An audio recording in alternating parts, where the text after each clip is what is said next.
आमचे सगळे सहकारी शशिकांतजी वैद्य, गोरज भगत, सुनील पिंपळकर, सुहास घिनविने, विजय भाऊ तामगाडगे, विष्णुजी इटनकर, महेश भाऊ गंधारे, वैशाली ठाकरे, ज्योत्स्ना बावने, छाया सातपुते, सुरेश झुरमुरे, हरीश इथापे, संजय इंगळे तिगावकर, छाया सावरकर, प्रशांत सपाटे, सुनील राऊत, किशोर भाऊ माथनकर, अतुल वांदिले, सुनील बंजारी, राहुल बंजारे, माझे सहकारी विकास झाडे आणि या ठिकाणी उपस्थित असणाऱ्या हिंगणघाट येथील स्त्री पुरुष नागरिकांनो आणि सळसळत्या रक्ताच्या, जिवंत हृदयाच्या, शाबूत डोक्याच्या माझ्या तरुण मित्रांनो, मैत्रिणींनो, लोकशाही पुढील आव्हाने या निमित्तानं आपण सगळे लोक एकत्र या ठिकाणी जमलो आहोत. येथील स्थानिक संयोजकांनी हा कार्यक्रम आयोजित करून तुमच्या सोबत संवाद साधण्याची एक सुंदर संधी मला दिली, त्याबद्दल मी त्यांचा मनापासून आभारी आहे. मित्रांनो, आपण काही वाक्य आधी ऐकली. लोकशाही वाचवण्याकरता, संविधान वाचवण्याकरता ही जी 2024 ची निवडणूक आहे ती अत्यंत महत्वाची आहे. आणि हे संविधान वाचवण्याकरता, लोकशाही वाचवण्याकरता मोदींचं सरकार उलथून पाडलं पाहिजे. माझ्या पुढ्यामध्ये असा प्रश्न आहे की लोकशाही गेली तर काय बिघडेल? समजा हे संविधान नसलं आणि ते बदललं तर त्यांनी काय बिघडेल? तुमच्या माझ्या वैयक्तिक जीवनामध्ये काय फरक पडणार आहे? आपलं काय नुकसान होणार आहे? या संविधानानं किंवा 1947 साली 15 ऑगस्टला आपण स्वीकारलेल्या लोकशाहीनं आपल्याला असं काय दिलं की ज्याच्याकरता आपण एवढं तळमळून जावं आणि ते वाचवण्याकरता एवढी सगळी धडपड करावी? सगळ्यात पहिले आपण संविधानाच्या माध्यमातून काय मिळवलं याचं भान अलीकडच्या काळामध्ये आपल्याला उरलेलं नाही. त्याकडे मला तुमचं लक्ष वेधून घ्यायचं आहे. तुम्हाला माहित आहे, मधल्या काळामध्ये धीरेंद्र कृष्ण महाराज नावाचा एक महाराज नागपूरमध्ये आलेला होता. त्याच्या विरुद्ध आपण नागपूरमधनं आव्हान उभारलं होतं, आंदोलन उभारलं होतं. त्यावेळेस मला देशभरातनं अनेक फोन यायचे. त्यापैकी एक फोन आला एका तीर्थस्थळावर, हरिद्वारवर एका मोठ्या महंताचा फोन होता. तो म्हणाला, मानव साहब, आप जो काम कर रहे हो ना अंधविश्वास निर्मूलन का, उस काम में हम शरीक होना चाहते हैं, लेकिन उसके पहले मैं कुछ सवाल आपसे पूछना चाहता हूं. आप सही में अंधविश्वास को बिल्कुल नहीं मानते? बेटा, बिल्कुल नहीं मानता हूं. आपने ये संविधान पढ़ा है? मैंने कहा जी हां, पढ़ा है. ये संविधान की जो प्रास्ताविक है, प्रस्तावना है, उसको पढ़ा है? जी हां, पढ़ा है. इस संविधान की प्रस्तावना में कहा गया है कि वी द पीपल, हम भारतीय लोग, आम्ही भारताचे लोग, यानी ये संपूर्ण संविधान जो है वो हम भारतीय लोगों ने लिखा है और अपने आप को समर्पित किया है. ये बात इस प्रस्तावना में कही गई है. मैंने कहा जी बिल्कुल बात सही है आपकी. बोले, मानव साहब, इसको आप सच मानते हो? मैंने कहा जी हां, मैं सच मानता हूं. बोले, आप वहां हाजिर थे जब ये लिखी गई थी? मैंने कहा कि ये प्रस्तावना जो है वो पंडित जवाहरलाल नेहरू जी ने लिखी थी और 22 जनवरी 1947 में संविधान सभा में उसको मान्यता मिली थी, सम्मत हुई थी. और हमारे देश को स्वतंत्रता मिली है 15 अगस्त 1947, यानी करीबन 6.5-7 महीने पहले ये प्रस्तावना लिखी गई और वो सम्मत हो चुकी थी, और मेरा जन्म तो 51 साल का है, तो मैं कैसे हाजिर रह सकता हूं? बोले मानव साहब, जब वहां आप हाजिर नहीं थे, फिर भी आप मानते हो कि हम भारतीय लोगों ने ये संविधान लिखा है और अपने आप को समर्पित किया है, ये आपका सबसे बड़ा अंधविश्वास नहीं है क्या? अतिशय रास्त प्रश्न हो। मी त्यांना उत्तर देताना असं म्हणालो की आपकी बात बिल्कुल सही है, ये जो संविधान है ये संविधान आपके लिए नहीं है, ये संविधान हम जैसे सामान्य लोगों के लिए है। सामान्य लोगों ने इसे सामान्य लोगों के लिए लिखा है और सामान्य लोगों को समर्पित किया गया है। आपका जो संविधान था, जो इस देश में 2000 सालों से चल रहा था, जिसे मनुस्मृति कहते हैं, उसको गाड़कर ही ये संविधान निर्माण हुआ है और इसलिए ये आपका संविधान नहीं है। का बरं मी हे बोललो?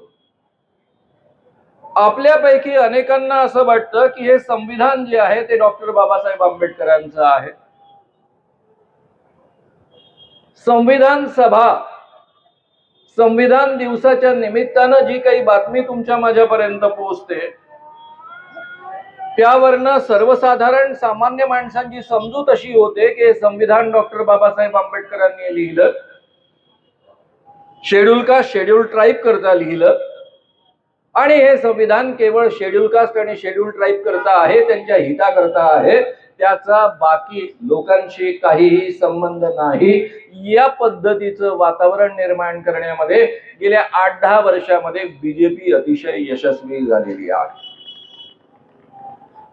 मित्रांनो, या संविधानाचा तुमचा माझा काय संबंध आहे हे मला तुमच्या पुढ्यामध्ये अतिशय अधोरेखित करून मांडायचं आहे।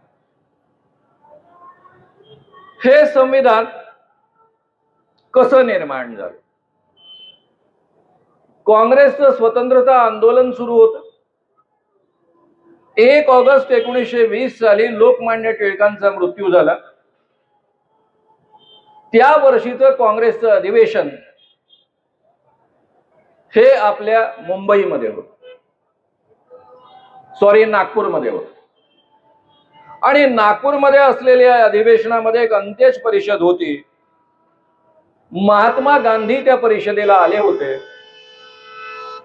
आणि त्या परिषदेमध्ये भाषण देताना ते बोलत होते। अजून महात्मा गांधी काँग्रेसचे मोठे लीडर बनायचे होते। लोकमान्य टिळक हे भारतातले सगळ्यात मोठे काँग्रेसचे लीडर होते, त्यांचा नुकताच मृत्यू झालेला होता। आणि महात्मा गांधी या अंत्यज संमेलनात म्हणतात, मैं एक हिंदू हूं और रूढ़िवादी हिंदू होने का मैं दावा करता हूं। मैं एक सनातनी हिंदू हूं। हमारे धर्म में छुआछूत की जो प्रथा है वो सबसे बड़ा पाप है, ऐसा मैं मानता हूं, और उसे मेरे धर्म से बाहर निकाल कर फेंकना ये मेरा कर्तव्य मैं मानता हूं। जन्म के आधार पर जो भेदभाव करता है वो सनातनी हिंदू कभी नहीं हो सकता है। आता महात्मा गांधींचं हे भाषण झालं। खरं म्हणजे लक्षात घ्या, त्यावेळेसची काँग्रेस ही उच्चभ्रू लोकांची काँग्रेस होती। प्रामुख्याने लंडन मध्ये जाऊन शिकलेल्या वकिलांच्या नेतृत्वाखाली ही काँग्रेस चालत असे, आणि या उच्चभ्रूंच्या काँग्रेसमध्ये एक माणूस येतो आणि या पद्धतीची मांडणी करतो, या देशामध्ये 80% लोक हिंदू आहे आणि 80% लोक हिंदू असताना त्याला हिंदू लोकांचं नेतृत्व करायचं आहे, आणि तरी तो या पद्धतीची मांडणी करतो। अनेक लोकांनी उभं राहून प्रश्न विचारला की तुम्ही स्वतः भगवद्गीतेला खूप मानता। भगवद्गीतेमध्ये म्हटलेलं आहे, वेदांमधल्या ऋग्वेदामधल्या पुरुष सूक्तामध्ये म्हटलेलं आहे, मनुस्मृती म्हटलेलं आहे की ब्रह्म्याच्या मुखातनं ब्राह्मणांचा जन्म झाला, बाहूंमधनं क्षत्रियांचा जन्म झाला, मांड्यांमधनं वैश्यांचा जन्म झाला आणि पायांमधनं शूद्रांचा जन्म झाला। हे जे काही आमच्या धर्मामध्ये आम्हाला सांगून ठेवलेलं आहे त्याबद्दल तुमचं मत काय आहे? यावर महात्मा गांधी असं म्हणतात की माझ्या धर्मामध्ये काहीही सांगून ठेवलेलं असलं तरी जे मानव जातीला घातक आहे आणि माझ्या सत्सद विवेक बुद्धीला पटत नाही ते मी माझ्या जीवनामध्ये स्वीकारणार नाही। आणि मित्रांनो, तिथून पहिल्यांदा ही काँग्रेस बदलत गेली। त्याच्या आधीची काँग्रेस कशी होती याकरता मी एक छोटंसं उदाहरण तुमच्या पुढ्यामध्ये मी सांगणार आहे। 1899 साली शाहू महाराजांचं एक प्रकरण झालं। शाहू महाराज कोल्हापूरच्या पंचगंगेमध्ये स्नान करत असताना त्यांचा ब्राह्मण त्यांच्या पुढ्यामध्ये मंत्र म्हणत होता। शाहू महाराजांच्या लक्षात आणून दिलं की हा जो मंत्र म्हणतोय तो पुराणातले मंत्र म्हणतोय, वेदांमधले म्हणत नाही। आता हा ब्राह्मण त्यांच्या नोकर होता। शाहू महाराजांनी त्याला प्रश्न विचारला की तू माझ्या पुढ्यामध्ये वेदांमधले मंत्र का नाही म्हणत? त्यावर त्यांच्या पदरी नोकर असलेला हा ब्राह्मण त्यांना म्हणाला की शाहू महाराज, तुम्ही जरी राजे असलात तरी तुम्ही जन्माने शूद्र आहात आणि शूद्राला वेद ऐकण्याचा अधिकार नाही, त्यामुळे मी तुमच्या पुढ्यामध्ये वेदोक्त मंत्र म्हणू शकत नाही, म्हणून मी पुराणोक्त मंत्र म्हणतो आहे। शाहू महाराजांना या गोष्टीचा राग आला। ते राजे होते। त्यांनी आपल्या पदरी असलेल्या ब्राह्मणाला नोकरीवरनं हकलून दिलं। अख्ख्या महाराष्ट्रामध्ये आग लागली। काँग्रेसचे नेते बाळ गंगाधर लोकमान्य टिळक यांनी अग्रलेख लिहिला। अग्रलेखामध्ये ते असं म्हणाले की शाहू महाराज क्षत्रिय आहे किंवा शूद्र आहे, ही जी चर्चा सुरू आहे ती निरर्थक आहे। कारण कलियुगामध्ये क्षत्रिय आणि वैश्य हे वर्ण सस्पेंड केलेले आहेत। आता केवळ दोनच वर्ण शिल्लक आहे, एक ब्राह्मण आणि जे ब्राह्मण नाही ते बाकीचे सगळेच्या सगळे शूद्र। आणि त्यामुळे शाहू महाराज हे शूद्रच आहे आणि शूद्राला वेद ऐकण्याचा, वेद वाचण्याचा अधिकार नाही, हे आमचं धार्मिक सत्य आहे। आणि त्यामुळे ब्राह्मणानं जी कृती केली ती योग्य आहे, उलट शाहू महाराजांनी त्याला नोकरीवरनं काढून टाकलं, हा त्याच्यावरचा अन्याय आहे। यावर मित्रांनो लोकांनी प्रश्न विचारला लोकमान्य टिळकांना की मग शिवाजी महाराजांचं काय? त्यावर ते म्हणाले, तुम्हा सगळ्यांना माहिती आहे, मी वेगळं आणखी सांगण्याची गरज नाही, शिवाजी महाराजांविषयी एवढी सगळी माहिती आपल्याला असतेच। शिवाजी महाराजांचा जेव्हा राज्याभिषेकाचा मुद्दा आला तेव्हा महाराष्ट्रातल्या एकाही ब्राह्मणाने त्यांना राज्याभिषेक करण्यासाठी तयारी दर्शवली नाही, उलट नकार दिला। कारण मनुस्मृतीमध्ये स्पष्ट आदेश आहे, शूद्रांनी कधीही राजा बनता कामा नये। गागा भट्टाला भरपूर दक्षिणा देऊन त्यांना काशीवरनं आणावं लागलं, स्वतःला राज्याभिषेक करून घ्यावा लागला। या प्रसंगाबद्दल लोकमान्य टिळक लिहितात की गागा भट्टाने तो केवळ एक अपवाद केला होता।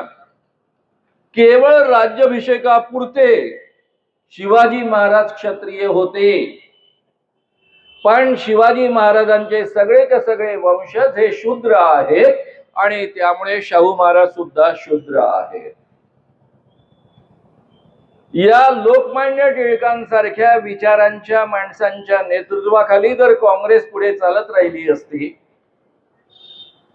हे काँग्रेसचं आंदोलन याच पद्धतीनं पुढे वाढत गेलं असतं, 1947 साली स्वातंत्र्य मिळालं असतं, तर डॉक्टर बाबासाहेब आंबेडकर कुठे असते? या पद्धतीची राज्यघटना तरी निर्माण होऊ शकली असती काय? मित्रांनो, या देशाची फाळणी होण्याच्या आधीच संविधान सभेच्या निवडणुका झाल्या होत्या। त्यामध्ये एकूण 389 लोक पूर्ण भारतामधनं निवडून आले होते, त्यावेळेसच्या भारतामधनं निवडून आले होते। डॉक्टर बाबासाहेब आंबेडकर आजचा जो बांगलादेश आहे त्या भागातून निवडून आले होते. संविधान सभेची निवडणूक झाल्यानंतर फाळणीचा निर्णय झाला. पाकिस्तान आणि बांगलादेश मिळून 90 हे जे सदस्य आहे ते त्या भागात गेले. आंबेडकर त्या भागातले सदस्य होते. उरलेले जे 299 सदस्य भारतातले होते, म्हणजे आजचा जो भारत आहे होते, त्यामध्ये डॉक्टर बाबासाहेब आंबेडकर नव्हते. याचा अर्थ डॉक्टर बाबासाहेब आंबेडकरांना भारताचं संविधान बनवण्याचा अधिकार नव्हता, त्यांना पाकिस्तानचं संविधान बनवण्याचा अधिकार होता. ज्यावेळेस भारतामधलं सरकार स्थापन व्हायचं ठरलं, निश्चित झालं, पंडित जवाहरलाल नेहरू त्याचे पंतप्रधान बनणार असं कळलं, त्यावेळेस महात्मा गांधींनी पंडित जवाहरलाल नेहरूंना सूचना केली की तुमच्या मंत्रिमंडळामध्ये डॉक्टर बाबासाहेब आंबेडकरांना तुम्ही कायदा मंत्री म्हणून घ्या.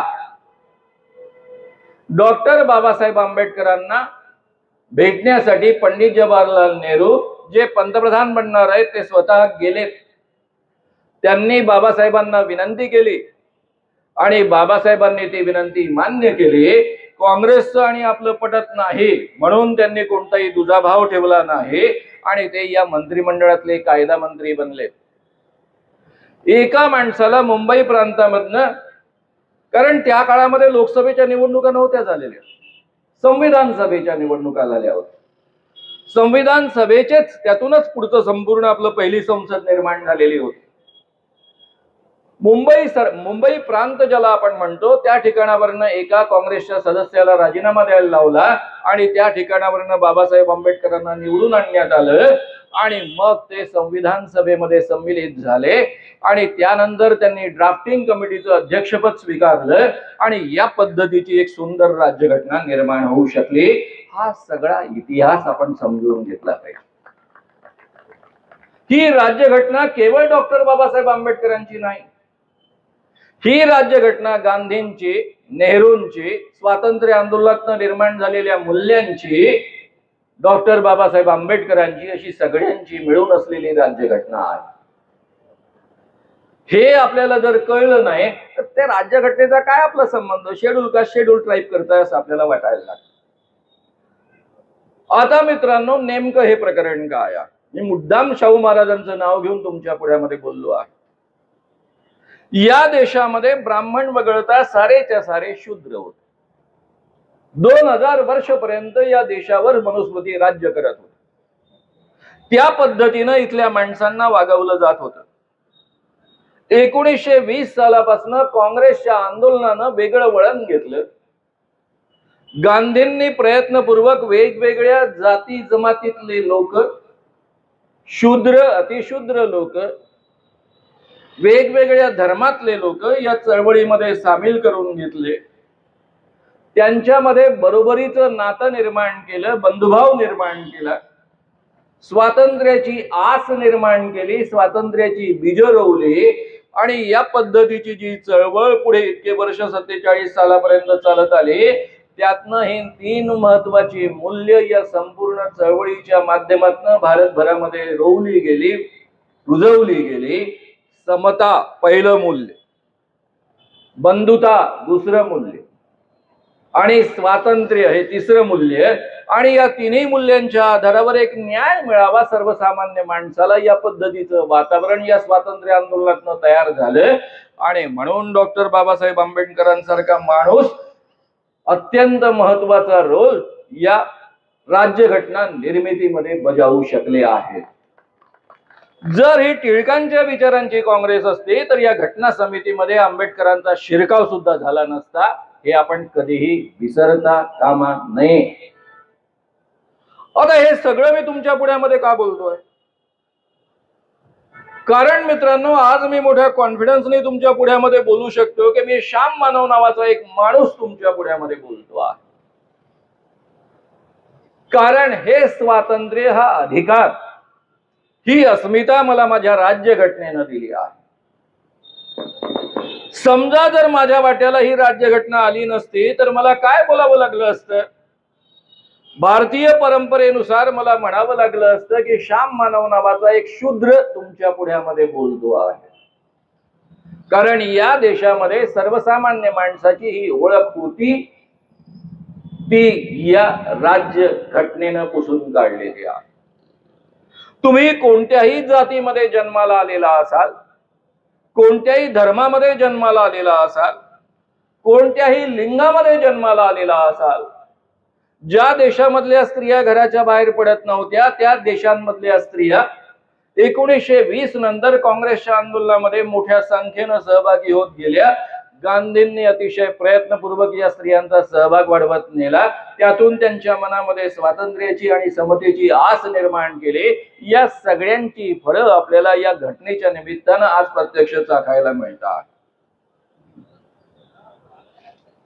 मित्रांनो, आपल्यापैकी अनेकांना असं वाटत असतं, हे ते शेड्यूल कास्ट, ते शेड्यूल ट्राईब, आम्ही म्हणजे मग काय 96 पुढे. शाहू महाराज नव्हते का? पुण्याने निर्णय दिला होता आणि लोकमान्य टिळक केवळ काँग्रेसचे नव्हते, अतिशय विद्वान गृहस्थ होते. सांगितलं त्यांनी ते शूद्र आहेत म्हणून.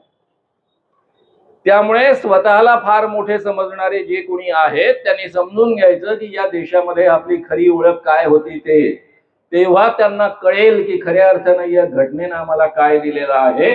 पहिल्यांदा माणूस म्हणून अस्तित्व दिलेलं आहे, माणूस म्हणून सन्मान दिलेला आहे, माणूस म्हणून बरोबरीनं जगण्याचा अधिकार दिलेला आहे. ज्या शिवाजी महाराजांनी आपल्या आयुष्यामध्ये कधीही स्पृश्यता अस्पृश्यता पाळली नाही, जातीभेद पाळला नाही, ज्यांनी दलित समाजातल्या लोकांना, महारांना,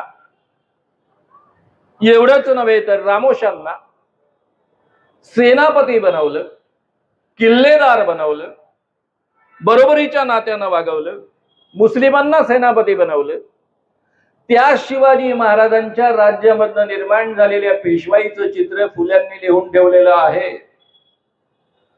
फुले लिहितात त्यांच्या काळामध्ये जर पुण्याच्या रस्त्यावरनं एखाद्या अतिशूद्र माणसाला चालायचं असेल तर त्याला पायामध्ये चप्पल घालण्याचा अधिकार नसेल. मे महिन्यातल्या रणरणत्या उन्हामध्ये सुद्धा चप्पल निर्माण करणाऱ्या चांभारानं सुद्धा अनवाणी पायानं चाललं पाहिजे. त्याची पावलं उमटून रस्ता अपवित्र होऊ नये म्हणून त्याने मागे झाडू बांधला पाहिजे आणि त्याने रस्त्यामध्ये थुंकून रस्ता अपवित्र करू नये म्हणून गळ्यामध्ये मडकं बांधलं पाहिजे. हे चित्र 1900 शेवट्याच्या म्हणजे 20व्या शतकाच्या शेवटचं ऑलरेडी तुमच्या पुढ्यामध्ये पाहायला मिळतं, फुल्यांनी लिहून ठेवलेलं आहे. या देशामध्ये कुत्र शिवलं तर चालतं, गाईला तर शिवणं फारच पवित्र आहे, पण गटारातनं बरबडून बाहेर आलेलं एखादं डुक्कर शिवलं तरी चालतं, पण माणूस शिवलेला चालत नाही. माणसाला माणूस म्हणून अस्तित्व न देणारा हा आपला देश आहे, हे आपण कधीही विसरता कामा नये. इथून आपण आज इथपर्यंत येऊन पोहोचलेलो आहे, हेही कधी विसरता कामा नये. आता मित्रांनो, थोडक्यात हा भाग मी तुमच्या पुढ्यामध्ये मुद्दाम मांडला जेणेकरून आपण काय या घटनेच्या माध्यमातून मिळवलेलं आहे आणि लोकशाहीच्या माध्यमातून काय मिळवलेलं आहे तुम्हाला तीव्रतेनं कळावं. आज आपल्याला ज्यांच्याविषयी बोलायचंय त्यांच्याविषयी, ते म्हणजे आजची बीजेपी, जुना जनसंघ. 1972 साली इंदिरा गांधींनी बांगलादेश सोबत युद्ध पुकारलं. त्यावेळेस मी तरुण शांती सेनेचा एक कार्यकर्ता या नात्यानं 1.5 महिना बांगलादेशच्या आजच्या बॉर्डरवर म्हणजे त्यावेळेसच्या पाकिस्तानच्या बॉर्डरवर काम करत होतो. लाखोच्या संख्येनं रोज रेफ्युजी येत होते, त्यांच्या सेवेकरता गेलो होतो. आणि आम्ही तिथे असतानाच एक दिवस आम्हा सगळ्यांना त्या बॉर्डरवरनं उचललं आणि सैनिकांनी कलकत्त्यात आम्हाला आणून टाकलं आणि युद्ध सुरू झालं. प्रत्यक्ष अमेरिकेचं अणुसज्ज आरमार जवळच्या सागरामध्ये येऊन ठाकलेलं होतं. अमेरिका सारख्या धमक्या देत होत्या, तरीही इंदिरा गांधी दबल्या नाहीत. अख्खा बांगलादेश ताब्यामध्ये घेतला, लाहोर पर्यंत धडक मारली आणि स्वतःहून युद्धविराम जाहीर केला आणि पाकिस्तानला सगळंच्या सगळं त्याचा घेतलेला प्राण परत केला आणि बांगलादेश स्वतंत्र केला। त्यावेळेस हे युद्ध संपण्याच्या आधी पाकिस्तान मधल्या 90,000 सैनिकांनी भारतीय सैनिकांपुढे शरणागती पत्करली। जगाच्या इतिहासामध्ये या पद्धतीनं एवढं मोठी शरणागती आजपर्यंत पहिल्या आणि दुसऱ्या महायुद्धात सुद्धा झालेली नाही। एवढा प्रचंड विजय संपादन केलेल्या इंदिरा गांधींनी ज्यावेळेस 1975 साली 25 जूनला आणीबाणी लागू केली, त्यावेळेस मी MA पार्ट 1 ची परीक्षा ऑलरेडी दिलेली होती इंग्रजी साहित्यातली। आणीबाणी जाहीर झाली, मी वर्ध्याला राहायचो आणि आम्ही वर्ध्याला पोस्टर्स लावले। त्यामध्ये हरीश शिथापेचा मोठा भाऊ सुभाष शिथापे माझ्यासोबत होता, चंद्रकांत वानखेडे होते। आम्ही गावभर पोस्टर्स लावले 26 जूनच्या रात्री, कारण 26 जूनला सकाळी आम्हाला कळलं आणीबाणी लादली आहे इंदिरा गांधींनी। पोस्टर्स मधला मजकूर होता, काँग्रेसी खासदारांनो आणि आमदारांनो हातात बांगड्या भरा आणि बाईच्या तालावर बेताल नाचा।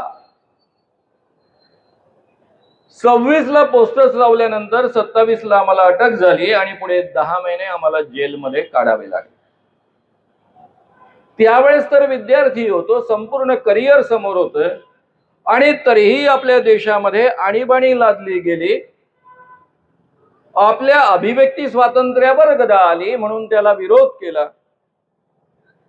1977 साली ज्यावेळेस आणीबाणी दूर झाली, इंदिरा गांधींनी निवडणुका जाहीर केल्या, त्यावेळेस काँग्रेसच्या विरुद्ध दणकून प्रचार केला। 4-5 जिल्ह्यांमध्ये लोकसभेमध्ये दणकून प्रचार केला, 78 सालच्या विधानसभेमध्ये दणकून प्रचार केला, नगर परिषदांच्या निवडणुकांमध्ये दणकून प्रचार केला। आणि त्यानंतर मात्र तो प्रत्यक्ष अनुभव मी घेतलेला आहे की आमच्याजवळ पैसे नाहीत, एकाही पक्षाजवळ 10 खासदार निवडून आणण्याची क्षमता नाही, काँग्रेसच्या विरोधामध्ये एकही ताकदवान पक्ष नाही। ज्या जनसंघाबद्दल मी बोलतोय त्यांचे 2 आमदार सुद्धा नसायचे महाराष्ट्रामध्ये, असा तो जनसंघ होता। आणि हे सगळे विरोधी पक्ष मिळून आम्ही लढाई लढलो।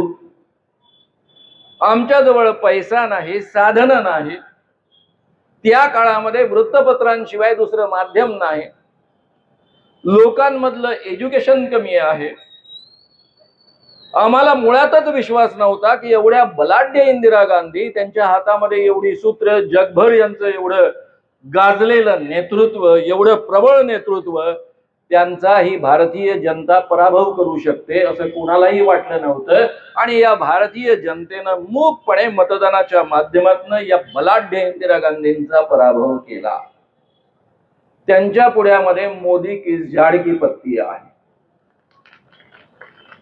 ज्या इंदिरा गांधींनी पाकिस्तानचे 2 तुकडे करून स्वतंत्र बांगलादेश निर्माण केला, त्यांनी कधीही टिमकी मिरवली नाही की मी पाकिस्तानचे 2 तुकडे केले।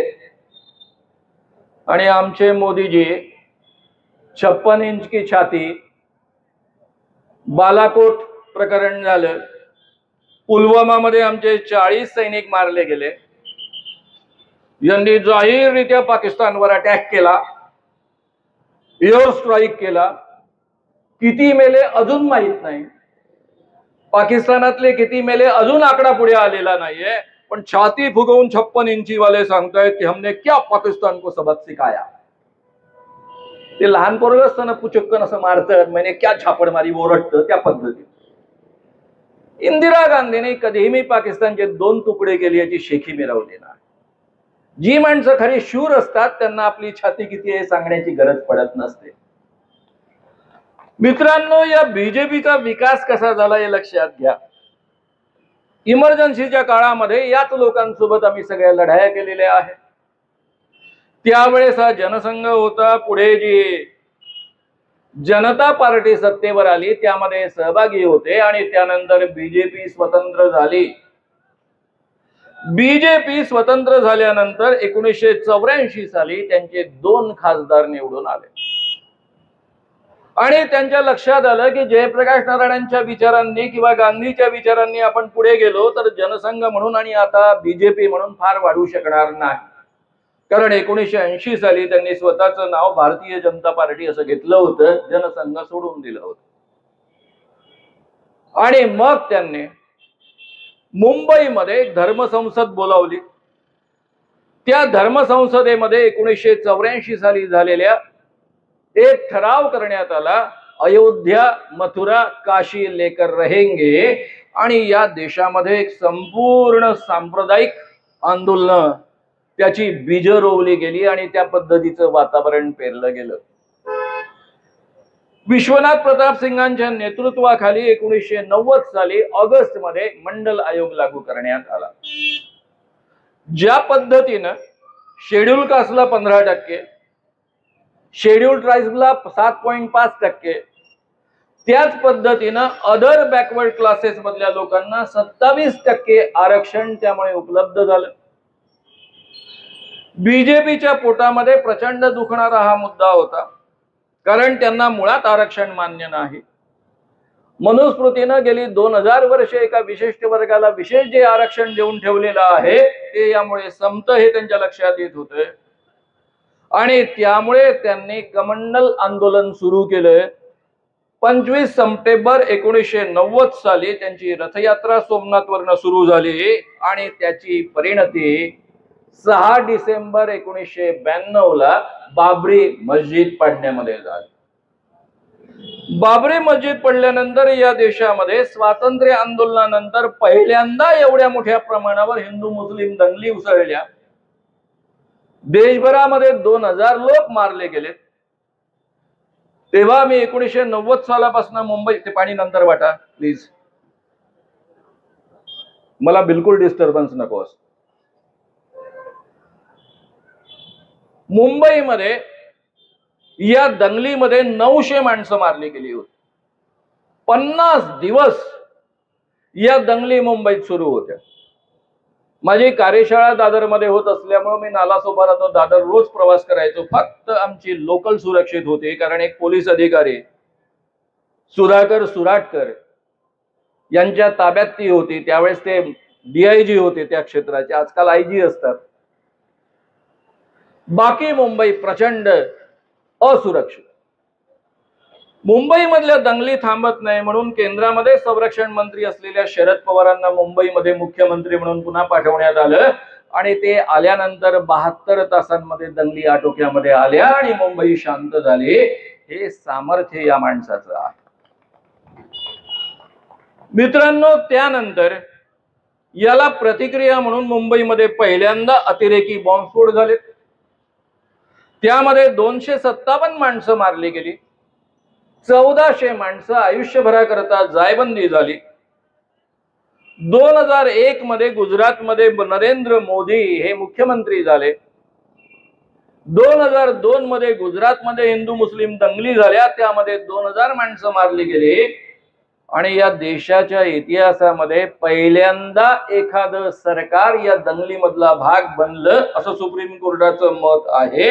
आणि म्हणून कोर्टामध्ये ज्या काही केसेस होत्या गुजरातमध्ये चालत, त्या सगळ्या मुंबईमध्ये ट्रान्सफर करण्यात आल्या. मित्रांनो, हा सगळा इतिहास मी तुम्हाला का सांगतो आहे, कारण या पद्धतीचं सांप्रदायिक वातावरण निर्माण करून हजारोच्या संख्येनं हिंदू मुस्लिम माणसांना मारून या प्रेतांच्या ढिगाऱ्यावरनं बीजेपीचा सत्तेचा सोपान वर चढत गेलेला आहे. हे आपण कधीही आयुष्यामध्ये विसरता कामा नये. 2014 मध्ये जेव्हा मोदीजी पंतप्रधान झाले, त्यावेळेस हा सगळा इतिहास आपल्याला माहित होता. मला फार जवळून माहित होता, कारण माझा या लोकांशी फार जवळचा संबंध राहिलेला आहे. माझ्या पत्रकारितेची सुरुवातच मी तरुण भारतामधनं केलेली आहे. RSSचे जे भारतभराचे बौद्धिक प्रमुख मागू वैद्य हे माझे संपादक राहिलेले आहेत, त्यांच्या हाताखालीच मी पत्रकारिता शिकलेलो आहे. त्यामुळे फार जवळून या लोकांना मी पाहत आलेलो आहे. असं वाटलं की ठीक आहे, ही माणसं मारून सत्तेवर आलीत. आणि 1914च्या निवडणुकांमध्ये त्यांनी कोणताही सांप्रदायिक अजेंडा मांडला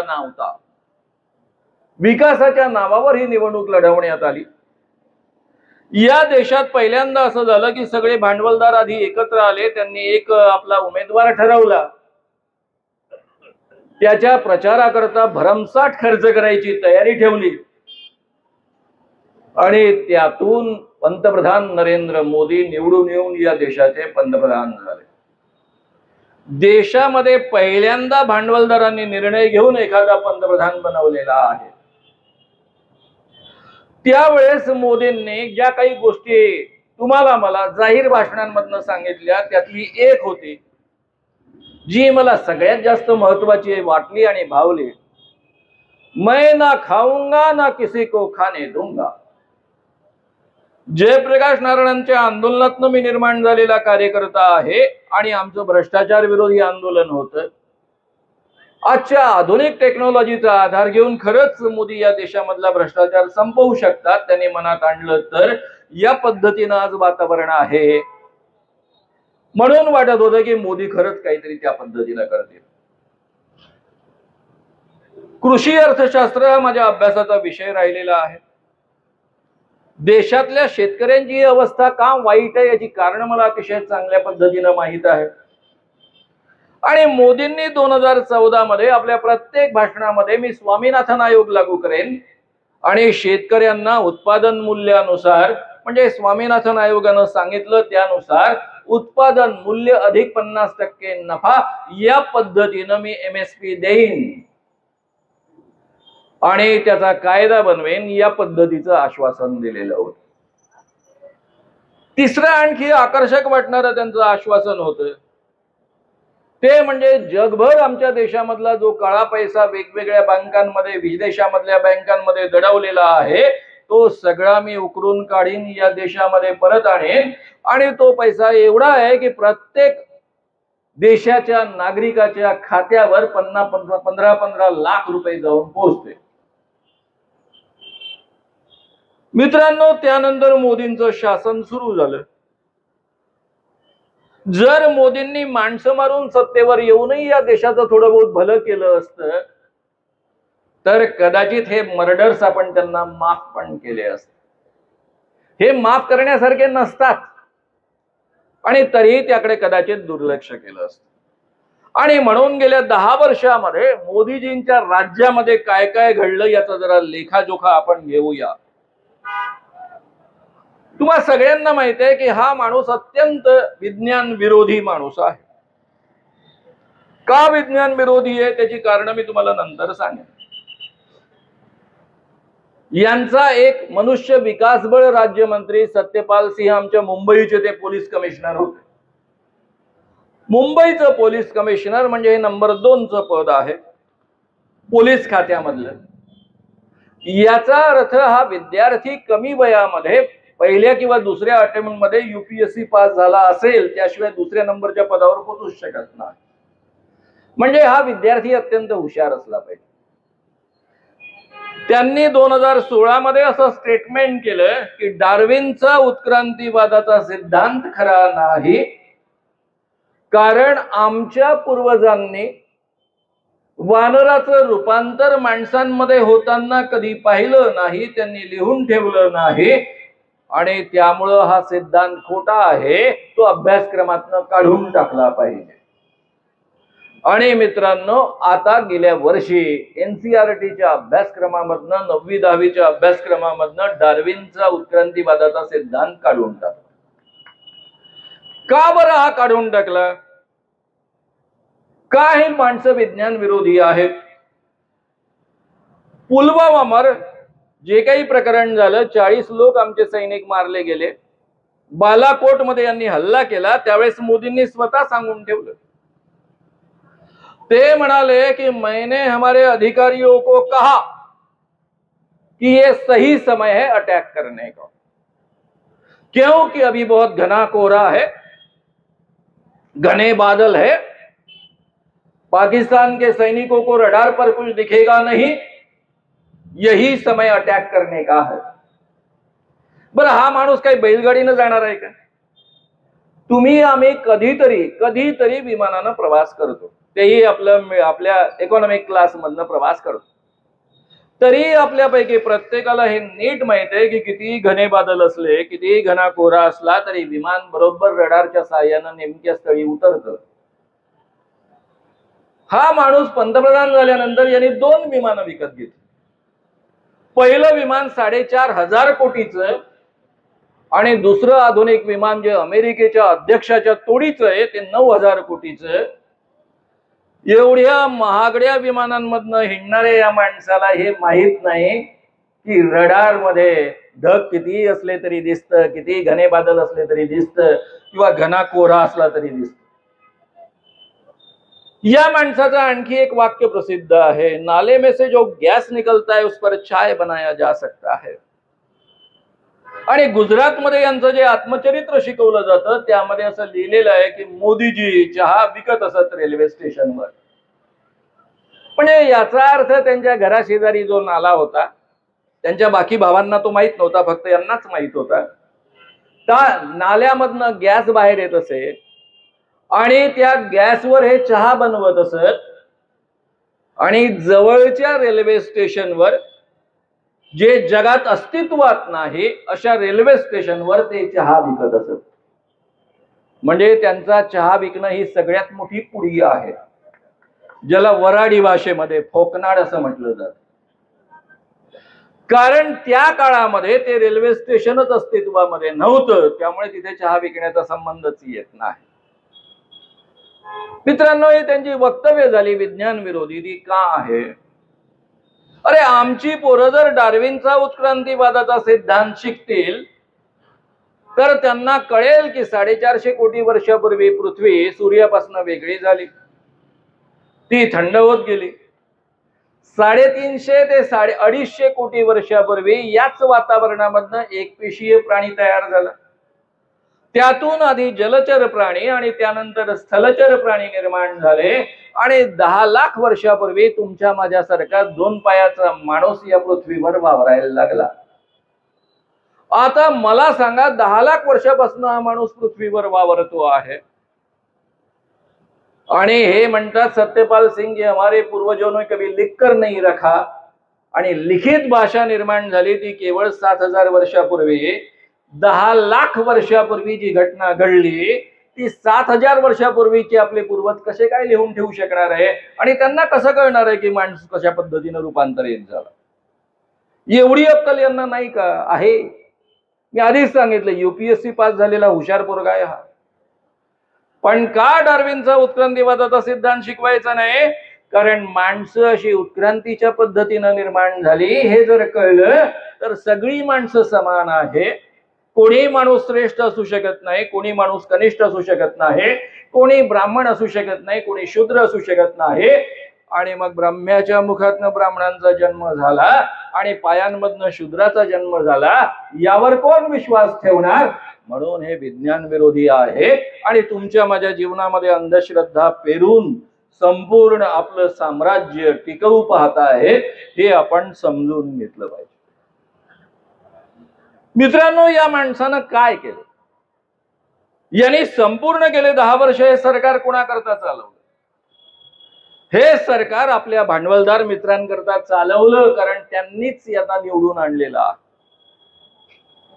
किसान कायदे जे 3 झालेत, आपल्याजवळ वेळेची मर्यादा असल्यामुळे मी विस्तारानं बोलणार नाही, पण माझं श्याम मानव चॅनल नावाचं युट्यूबवर चॅनल आहे, त्यावर मी खूप विस्तारानं या कायद्यांबद्दल मांडणी करून ठेवलेली आहे.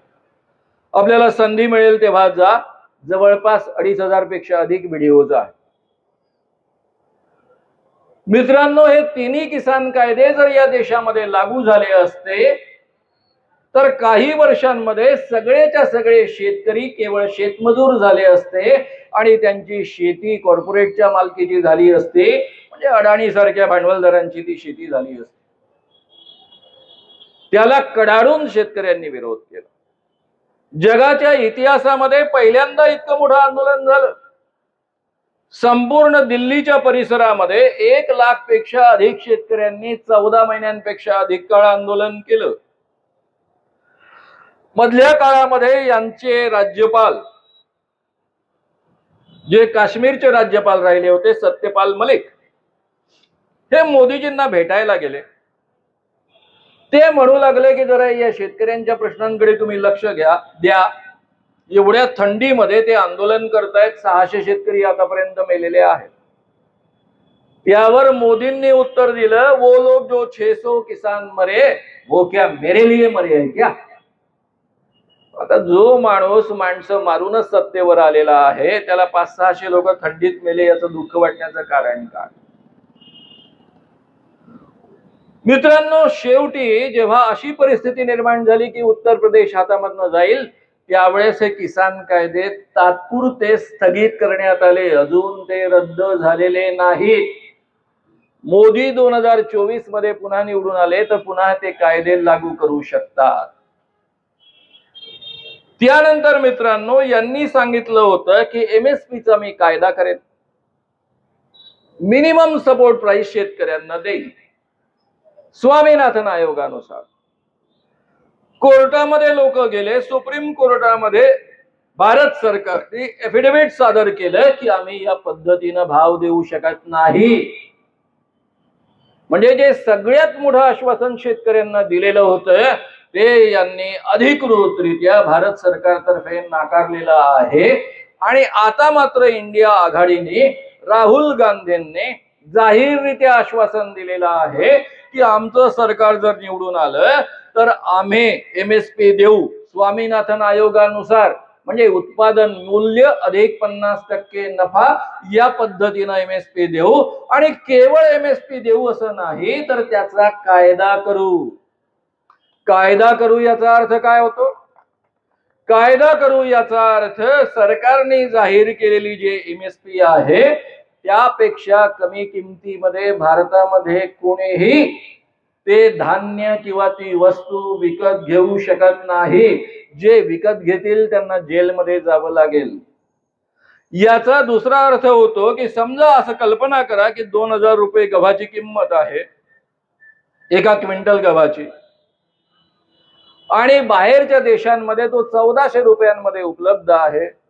तर कोणताही अडाणी तो 1400 रुपयात विकत घेऊन या देशामध्ये 2000 किंवा 2100 मध्ये विकू शकणार नाही. हा त्याचा दुसरा अर्थ होतो. त्यामुळे मित्रांनो, हे जे वचन दिलेलं आहे राहुल गांधींनी आणि इंडिया आघाडीने, हे वचन इतकं मोठं आहे की संपूर्ण आपल्या देशामधली अर्थव्यवस्था त्याचं चक्र बदलवणारं हे वचन आहे. अर्थशास्त्र हा माझा विषय असल्यामुळे मी अतिशय ठामपणे हे तुमच्या लक्षात आणून देऊ इच्छितो. हे अतिशय कठीण वचन आहे. राहुल गांधींवर आपल्याला विश्वास ठेवता येतो कारण त्यांनी जी वचनं दिली ती त्यांच्या सरकारने गेल्या 3-4 वर्षांमध्ये अंमलात आणलेली आहे. त्यामुळे आपण त्यावर विश्वास ठेवू शकतो. मित्रांनो, त्यानंतर आतापर्यंत त्यांनी आपल्याला जाहीर सांगितलं होतं की शेतकऱ्यांचं उत्पन्न मी 2022 पर्यंत दुप्पट करेन. ते मुळात झालं नाही.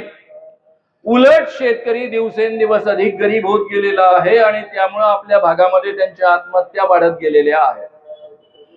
त्यानंतर कामगार कायदे, संपूर्ण जगामधल्या सगळ्या कामगारांनी अतिशय मेहनतीनं लढाई करून हे कामगार कायदे मिळवले होते. ते सगळेच्या सगळे कामगार कायदे एकतर बदलले आहेत किंवा ते डिफंक करून टाकलेले आहेत. त्यामुळे आज खाजगी क्षेत्रामध्ये आणि सरकारी क्षेत्रांमध्ये नोकऱ्या जवळपास उपलब्ध नाही.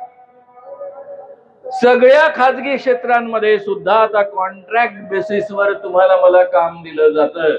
कॉन्ट्रॅक्ट बेसिस याचा अर्थ कोणतेच कामगार कायदे लागू होणार नाही, तुमचे हक्क सुरक्षित नाही. कॉन्ट्रॅक्ट संपला की मालक तुमच्या माझ्या पेकाटामध्ये लाथ घालून हकलू शकतो आणि त्याला कोणताच कोर्ट कोणतंच काही आपल्याला सुरक्षा देऊ शकत नाही. हा त्याचा नेमका अर्थ. सरकारी नोकऱ्या जवळपास संपलेल्या आहेत. काय झालं? महाराष्ट्र सरकारमध्ये आज 40% जागा रिकाम्या आहेत. मी महाराष्ट्र सरकारमध्ये जे काम करतो ते सामाजिक न्याय विभागासोबत काम करतो. या सामाजिक न्याय विभागाच्या सचिवांच्या दारावर एक पोरगा नेहमी उभा राहायचा. एकदा मी त्याला सहज विचारलं, का रे बाबा, म्हटलं तुझं पद कोणतं आहे? तो म्हणाला, सर मला पदच नाही कारण मी कॉन्ट्रॅक्ट बेसिसवर आहे. मी त्याला दुसरा प्रश्न विचारला की तुझी डिग्री काय आहे. मला वाटतं तो सांगेल ग्रॅज्युएट आहे वगैरे, कारण दिसत होता त्या पद्धतीनं. तो म्हणाला सर मी एका विषयामध्ये पोस्ट ग्रॅज्युएट केलं आणि नंतर पीएचडी केलेली आहे. पीएचडी झालेला विद्यार्थी. मी म्हटलं तुझा पगार किती. तो म्हणाला सर माझा अधिकृत पगार 15,000 रुपये, कारण सरकारकडनं 15,000 रुपये निघतात, माझ्या हातात 12,000 रुपये येतात कॉन्ट्रॅक्टरच्या माध्यमातून. त्याचं वय 29 वर्षाचं. मी त्याला चुकून प्रश्न विचारला, म्हटलं का रे बाबा तुझं लग्न. तो अतिशय खिन्न मुद्रेनं मला म्हणाला सर मुंबईमध्ये ज्याचा पगार 12,000 रुपये आहे त्याच्याशी कोण पोरगी लग्न करणार. हा मुलगा रिझर्व्ह कॅटेगरीतला, पहिला चान्स आहे त्याला नोकरी मिळण्याचा सरकारी. पण सरकारी भरत्याच संपूर्ण देशामधल्या बंद आहे. रेल्वेमध्ये मोठ्या प्रमाणावर सरकारी भरत्या असायच्या, तेही खाजगीकरण करणं सुरू आहे. ज्या ज्या सरकारी कंपन्या होत्या त्या सगळ्यांचं खाजगीकरण सुरू केलेलं आहे. सरकारी नोकरी संपणं याचा अर्थ रिझर्वेशन संपणं. याचा अर्थ ओबीसीला जे 27% आरक्षण आहे, शेड्यूल कास्ट शेड्यूल ट्राईबला जे आरक्षण आहे ते संपणं. या नोकऱ्यांनी आणि रिझर्वेशन्सनी काय क्रांती केली आहे हे जर तुम्हाला पाहायचं असेल तर माझ्या वयाची जी माणसं आहेत त्यांनी आपलं बालपण आठवून पहा. त्या काळामध्ये जी माणसं गावकुसाबाहेरची म्हणून समजली जायची, ज्यांना गावामध्ये एंट्री नसायची, अनेक अतिशूद्र माणसांना उंबरठ्याच्या आत प्रवेश नसायचा, तीच माणसं बाबासाहेबांच्या प्रेरणेनं पुढे शिकत गेली. कारण सरकारी शाळा आणि कॉलेजेस जवळपास फुकट होते, त्यातही पुन्हा शिष्यवृत्ती मिळायची, त्यामुळे कॉलेजचं शिक्षण घेण्याची क्षमता यायची. अनेकांनी सरकारी नोकऱ्या प्राप्त केल्या. त्यातल्या काही लोकांनी युपीएससी एक्झाम यानी महाराष्ट्र सरकारच्या एक्झाम पास केल्या, कलेक्टर बनले, पोलीस अधिकारी बनले. आणि या संपूर्ण समाजामध्ये आज आपल्या आजूबाजूला जर तुम्ही नीट नजर टाकली तर गेल्या 70 वर्षांमध्ये 75 वर्षांमध्ये माणसांच्या जीवनामध्ये आमूलाग्र बदल झालेले आहेत. ज्या माणसांना या देशामध्ये माणूस म्हणून जगण्याचा अधिकार नव्हता, माणसाला शिवलेलं चालायचं नाही, तीच माणसं अत्यंत स्वाभिमानानं आज जगताना दिसत आहे.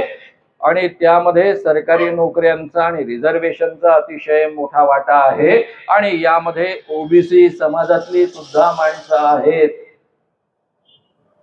आज या नोकऱ्याच सर्वार्थानं संपवण्यात आलेल्या आहेत. नोकऱ्या संपणं म्हणजे रिझर्वेशन संपणं. आणि खाजगी क्षेत्रामध्ये सुद्धा आता नोकऱ्या शिल्लक राहणार नाही, केवळ कॉन्ट्रॅक्ट बेसिस असेल. म्हणजे तुमच्या माझ्या जीवनामध्ये सुरक्षितता नावाची गोष्टच कायमची संपून जाईल. मित्रांनो, आपल्या देशामध्ये ईडी आणि सीबीआयचा आणि इन्कम टॅक्सचा कसा प्रादुर्भाव आहे याच्या सगळ्या कथा तुम्ही रोज ऐकत असतात. मी फक्त 2-3 उदाहरणं तुमच्या पुढ्यामध्ये घेणार आहे. महाराष्ट्रातली घेईन प्रामुख्याने. पहिलं उदाहरण आमचे पत्रकार मित्र संजय राऊत. त्यांनी एका नातेवाईकाकडनं 50 लाख रुपयाचा चेक आपल्या बँकेमध्ये जमा केला. ते पैसे वापरले आणि पुन्हा 50 लाख रुपये बँकेच्याच माध्यमातून त्यांना परत केले. आता हा कायदेशीर कसा काय गुन्हा असू शकतो? असं गुन्हाच नाही आहे.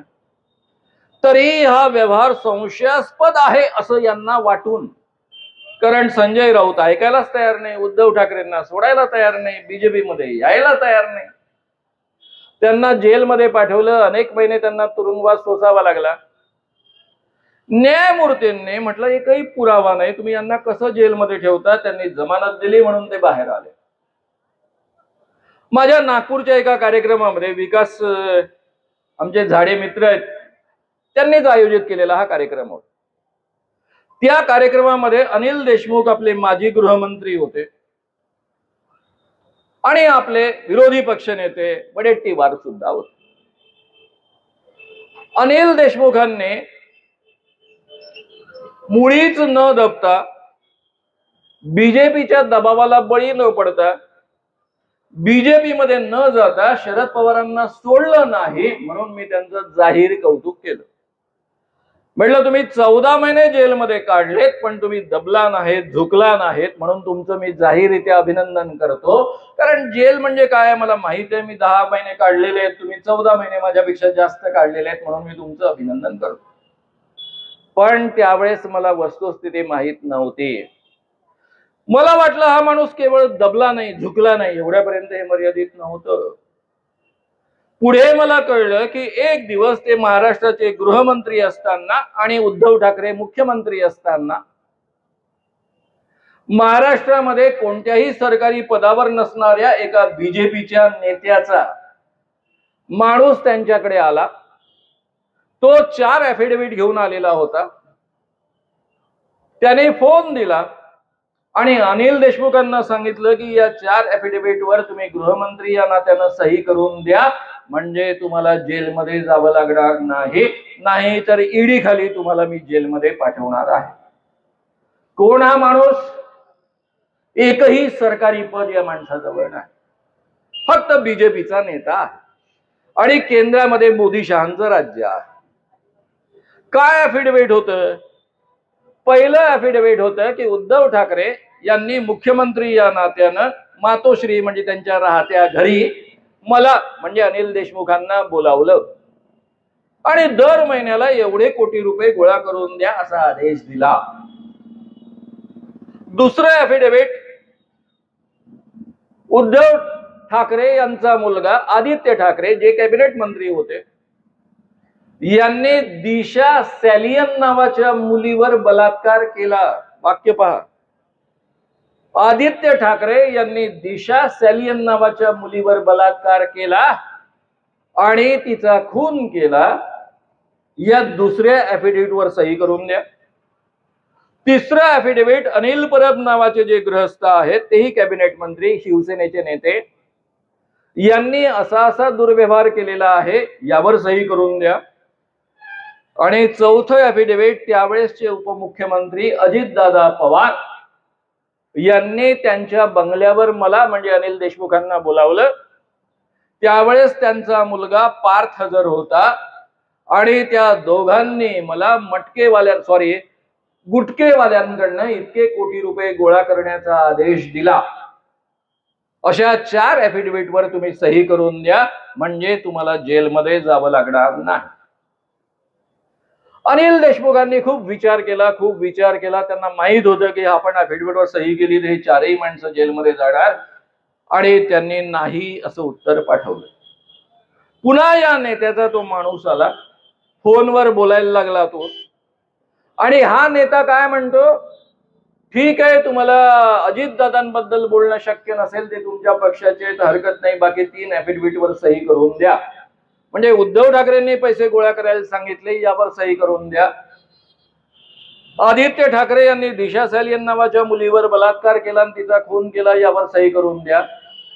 अनिल परबच्या गैरव्यवहारांच्या पत्रावर सही करून द्या, म्हणजे तुम्हाला ईडी मध्ये जावं लागणार नाही. अनिल देशमुखांनी खूप विचार केला.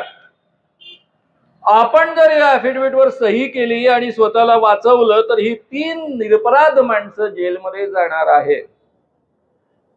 ते त्यांना मान्य नव्हतं, म्हणून त्यांनी नकार दिला आणि दुसऱ्या दिवसापासून ईडीच्या चौकशा सुरू झाल्या आणि त्यांना 14 महिने जेलमध्ये काढावं लागलं. स्वतःला वाचवण्याकरता मी इतरांचा बळी देणार नाही, हा जो मर्दपणा अनिल देशमुखांनी दाखवलेला आहे त्याचं आपण सगळ्यांनी मनापासून अभिनंदन केलं पाहिजे. मित्रांनो, एवढी ही हलकट आणि दुष्ट माणसं, खोट्या नाट्या गोष्टींवर सह्या करून मागण्याची सुद्धा त्यांना लाज वाटत नाही. हे किती निर्लज्ज आहे याचं आणखी एक उदाहरण मी तुम्हाला सांगतो. भिडे नावाचे यांचे एक हिंदू राष्ट्र आणण्याचा दावा करणारे गृहस्थ आहेत. त्यांचं नाव संभाजी भिडे. त्यांचं एक प्रसिद्ध वाक्य आहे, माझ्या बागीच्यातले आंबे जे खातात त्यांना हमखास मुलगाच होतो. मुलगा कसा होतो? स्त्रीचं अंडबीज त्यामध्ये XX क्रोमोझोम्स असतात, पुरुषाच्या शुक्रजंतूमध्ये XY क्रोमोझोम्स असतात. स्त्रीचा X आणि पुरुषाचा X एकत्र आला तर मुलीचा गर्भ राहतो. स्त्रीचा X आणि पुरुषाचा Y एकत्र आला तर मुलाचा गर्भ राहतो. आणि संभाजी भिडेंचा दावा काय आहे की त्यांच्या बगीच्यातले आंबे खाल्ले की हमखास मुलगा होतो. याचा अर्थ त्यांच्या बगीच्यातल्या आंब्यांमध्ये Y क्रोमोझोम्स असतात. एवढे हे विद्वान आहे. हे संभाजी भिडे अमरावतीमध्ये आले आणि अमरावतीमध्ये ते असं म्हणायला लागले की महात्मा गांधी मुसलमान मालिक की उपज है. म्हणजे महात्मा गांधींचे वडील ज्यांच्याकडे मुसलमान मालकाकडे नोकरी करत होते त्यांच्यासोबत महात्मा गांधींच्या आईने आणि त्यातून महात्मा गांधींचा जन्म झाला. हे जाहीर वक्तव्य आहे, सगळीकडे छापून आलेलं आहे, टीव्हीवर सुद्धा तुम्ही पाहिलेलं असेल. या माणसांना तुमच्या माझ्या आयांच्या चारित्र्याची चिवडाचिवड करण्याचा अधिकार कोणी दिला? कोण कोणासोबत झोपलं नाही झोपलं याचे कोणी पुरावे काढायला यांना सांगितलं? याच हलकट मनोवृत्तीच्या लोकांनी शिवाजी महाराजांबद्दलही असेच उद्गार काढलेले होते. त्याला जेम्स लेन प्रकरण असं म्हणतात. तुम्हा सगळ्यांना ते माहित आहे म्हणून मी त्याचा उल्लेख करत नाही. एवढे हलकट उद्गार काढणाऱ्या गुरुजींबद्दल जेव्हा विधानसभेमध्ये प्रश्न विचारण्यात आला, हे उदाहरण सांगून त्यावेळेस आमचे माजी मुख्यमंत्री, मी येईन येईन म्हणत उपमुख्यमंत्री झालेले आणि सध्या असलेले गृहमंत्री देवेंद्र फडणवीस काय म्हणतात, ते काही असलं तरी संभाजी भिडे हे आमचे पूज्य गुरुजी आहेत. असल्या हलकट माणसांना पूज्य गुरुजी म्हणणारी यांची जी हलकट संस्कृती आहे तिला घरचा रस्ता दाखवण्याची नितांत गरज आहे आणि ती आपली जबाबदारी आहे. मित्रांनो, या पद्धतीनं वागणारी ही माणसं या ईडी आणि सीबीआयचा धाक दाखवून काय करायचं? जर तुम्ही भ्रष्टाचार केला असेल आणि नसेल तरी ईडीच्या धाकाखाली तुम्हाला आत टाकलं जातं. कोण कोण घाबरतं याला? अर्णब गोस्वामी नावाचा आमचा एक पत्रकार आहे. त्याला पत्रकार म्हणणं म्हणजे खरं म्हणजे आम्ही जर्नलिझम मध्ये जे शिकलो त्यानुसार तर म्हणताच येत नाही, पट्टा घातलेला आहे. याला मुंबई पोलिसांनी अटक केली. सुप्रीम कोर्टाने दुपारी सुट्टी असताना उघडून त्याला जमानत दिली.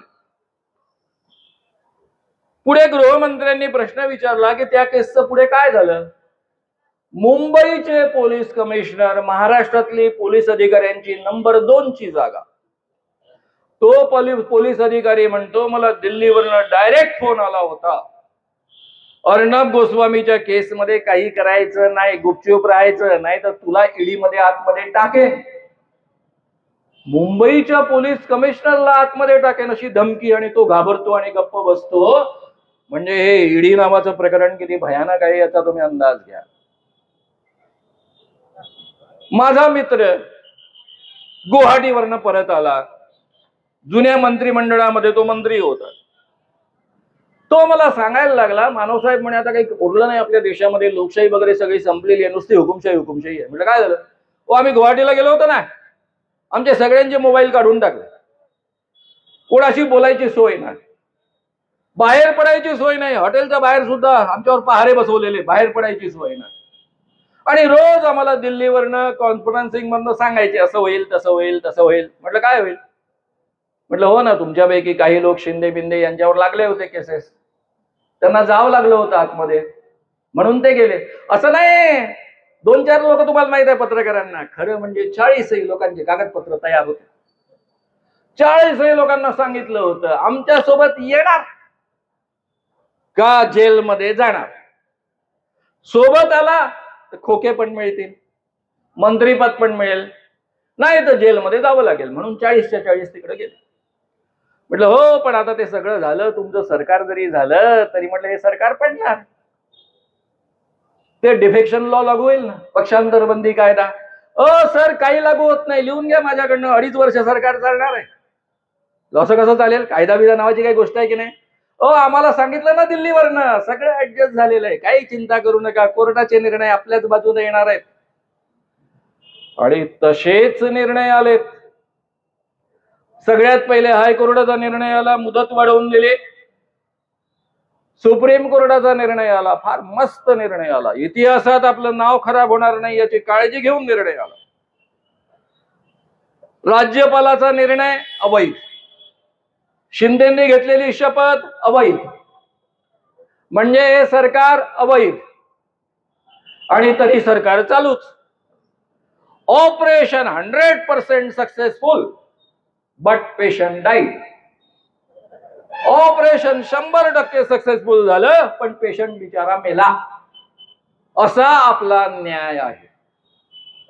पहिल्यांदा सुप्रीम कोर्टातनं एक न्याय खरा आला, त्याचं आपण इतकं कौतुक करतो आहे. तो हा नाही, महाराष्ट्र सरकारबद्दल नाही, कोणता सध्या जो इलेक्टोरल बॉन्ड भरता आलेला आहे तो. एकुलता एक इतक्या वर्षांमध्ये जरा ताकदवान निर्णय आला, नाही तर सगळेच्या सगळी आपली न्याय व्यवस्था दबलेली आहे. जेव्हा पक्ष फुटला तेव्हा त्या पक्षाचे नेते मला सांगत होते, सर म्हणे आम्ही इतक्या काळजीत आहो, आमचा पक्षही जाणार, आमचं पक्ष चिन्ह जाणार. एवढंच नव्हे तर आम्ही पक्षाच्या नावावर जी गंगाजळी गोळा केलेली आहे तीही जाणार. लढाई करण्याकरता वकिलांची फीस कशी द्यायची हा आमच्या पुढ्यामध्ये प्रश्न आहे. म्हणजे पण कोर्टात कोर्ट सुद्धा सगळे ऍडजस्टेड आहेत. यांचे फोन गेले की न्यायमूर्ती त्याच पद्धतीनं निर्णय देतात. तुम्ही कदाचित मला म्हणाल की एका राजकीय पक्षाच्या नेत्याचं हे म्हणणं आहे, आपले अतिशय मोठे वकील प्रशांत भूषण त्यांनी जाहीररित्या सांगून टाकलं की सगळ्या हायकोर्टाच्या लोकांचे आणि सुप्रीम कोर्टाच्या लोकांचे डोजियर्स तयार आहेत, आमच्या बाजूने निर्णय द्या, नाही तर ईडी मध्ये आतमध्ये जावं लागेल, जेलमध्ये जावं लागेल. या धाकामध्ये आपली संपूर्ण न्याय व्यवस्था आहे हे त्यांनी जाहीररित्या म्हटलेलं आहे. युट्यूबवर अजूनही ते जिवंत आहे, तुम्हाला पाहता येईल. त्यामुळे मित्रांनो, आपल्या देशामध्ये ईडी सीबीआय आयटीचा धाक दाखवून माणसांना आमच्या सोबत या. मैं ना खाऊंगा ना किसी को खाने दूंगा. इलेक्टोरल बॉन्ड्स नंतर आपल्याला म्हणता येतं, मैं भी बहुत खाऊंगा, जो जो खाएंगा उसको साथ में लूंगा, जो मेरे साथ नहीं आएगा उसने नहीं खाया तो भी जेल में भेजूंगा. हे मोदींचं आजचं कृत्य आहे, हे वचन आहे. या पद्धतीनं मोदी आज वागत आहे. मित्रांनो, आता इलेक्शन कमिशनवर तरी किती विश्वास ठेवायचा? कारण इंडिया आघाडीच्या 28 पक्षांनी अनेक महिन्यांपासून त्यांच्याकडे अर्ज केला की आम्हाला तुम्ही भेटण्यासाठी वेळ द्या. आमचं काही म्हणणं नाही आहे की तुम्ही ईव्हीएम बंद करा. आमचं म्हणणं एवढंच आहे की ईव्हीएम चं बटन दाबलं की जो व्हीव्हीपॅट बाहेर येतो तो आम्हाला पाहू द्या. कारण तुम्ही तो 7 सेकंद दाखवता, त्यात बदमाशी करता, पुढे गायब करता. तो आम्ही पाहतो. बाबा, आम्ही पंजाला बटन दाबलं, पंजा आला. आम्ही कमळाला बटन दाबलं, कमळ आला. आणि आम्ही बाजूच्या बॉक्स मध्ये टाकतो आणि ह्या बाजूच्या बॉक्स मधले व्हीव्हीपॅट तुम्ही मोजा आणि त्याच्या आधारावर निर्णय द्या. काही जास्त वेळ लागणार नव्हता. जुने इलेक्शन कमिशनचे कमिशनर जे आहेत कुरेशी, त्यांनी स्पष्ट म्हटलं की केवळ 6-7 तास लागतील, त्यापेक्षा अधिक वेळ लागणार नाही. उद्या नागपूरचे एकूण 5 खासदारांची निवडणूक आहे. म्हणजे 19 तारखेला एप्रिल मधल्या लोक मतं टाकणार आहेत आणि त्यांना रिझल्ट कळणार आहे 4 जूनला. 1.5 महिना ते थांबायला तयार आहेत. 6-8 घंटे थांबायला काय प्रॉब्लेम आहे? पण इलेक्शन कमिशननं शेवटपर्यंत त्यांना भेट दिली नाही आणि ही डिमांडही मान्य केली नाही. अत्यंत सोपी साधी डिमांड आहे.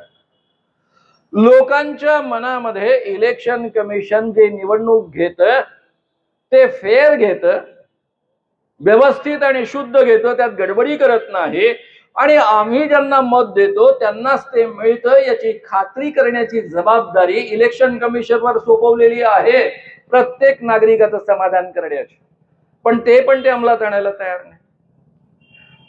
सुप्रीम कोर्टाने निर्णय दिला होता की इलेक्शन कमिशनरची निवड ही सुप्रीम कोर्टाचे मुख्य न्यायमूर्ती पंतप्रधान आणि विरोधी पक्षनेता यांनी करावी। या महोदयांनी तो कायदा करून सुप्रीम कोर्टाचा निर्णय बाजूला सारला। पंतप्रधान, स्वतःचा मंत्री आणि विरोधी पक्षनेता म्हणजे दोन मतं यांच्या बाजूने पाहिजे तो कमिशनर, कारण यांना इलेक्शन कमिशनच्या माध्यमातून ईव्हीएम पासून सगळे घोटाळे करायचे आहे असा याचा स्पष्ट अर्थ आहे। आता मित्रांनो, तुमच्या पुढ्यामध्ये दोन मुद्दे उभे होतात। हे घोटाळे शक्य आहे का? हो, शक्य आहे। ईव्हीएम हॅक करता येतं, ईव्हीएमच्या माध्यमातून गडबडी करता येते, ही फॅक्ट आहे।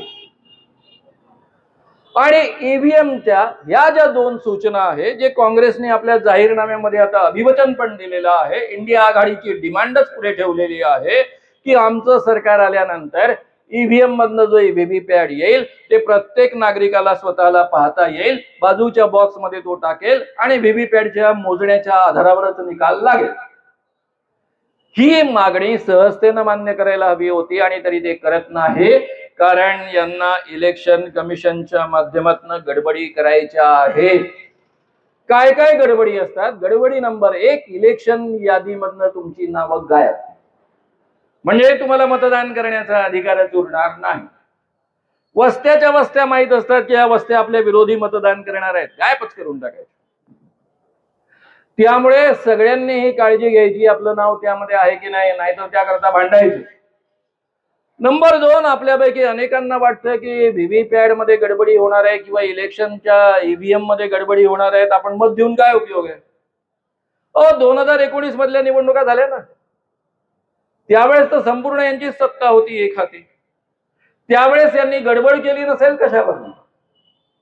या ईव्हीएम मध्ये 10% वर गडबड करता येत नाही, नाहीतर हे एक्सपोज होते। त्यामुळे त्यावेळेस त्यांनी जी गडबड केली असेल ती केलीच असेल। आपल्याला काय करायचंय? फक्त 10% अधिक मतं द्यायची आहे, म्हणजे हमखास यांचा पराभव होऊ शकतो आणि तो सहज शक्य आहे। डोक्यामध्ये घ्या, कारण मित्रांनो 2019 मध्ये सगळी यांची सांप्रदायिकता होती, हिंदू मुस्लिम प्रकरण होतं, राम जन्मभूमी होती, एवढंच नव्हे तर पुलवामामध्ये सैनिक मारले गेले होते आणि त्यांच्या शहीद झाल्याच्या प्रकरणाचा यांनी देशभर वापर करून घेतला होता।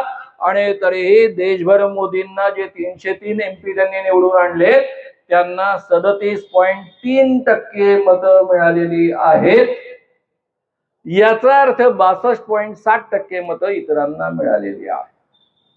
आज जे 28 पक्ष एकत्र आहेत, ज्याला इंडिया आघाडी असं म्हणतात, त्यांना एकूण जी मतं आजची आहेत ती 52% अधिक आहे। वरची जी 12-13%, 11-12% आहे ती आपण सोडून दिली, कारण काही तळ्यात मळ्यात वाले आहेत, काही यांच्यासोबत जाऊ शकतात। तरी आज एका बाजूने बीजेपीकडे 37.3% मतं, ती 19 मधली, आणि 19 मधली 52% मतं विरोधी पक्षांकडे इंडिया आघाडीकडे आहेत। 10% फरक ऑलरेडी आहे।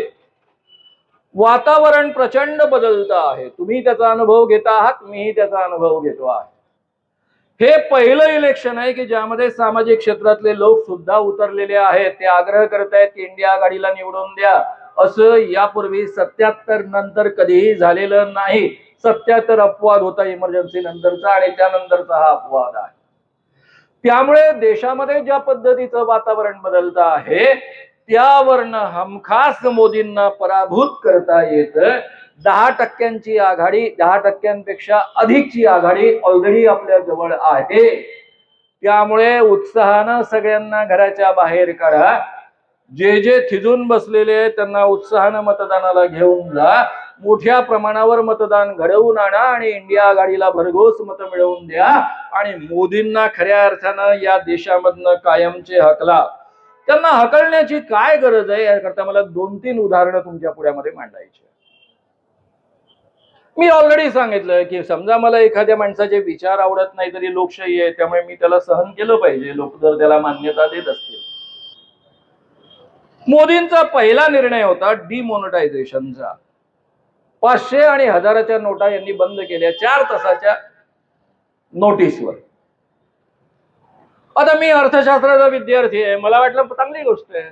आता माझे व्यवहार त्या काळामध्ये केवळ कॅशमध्ये चालायचे. माझ्या कार्यशाळा चालतात, त्यामध्ये कार्यशाळेमध्ये लोक कॅशमध्ये पैसे देतात.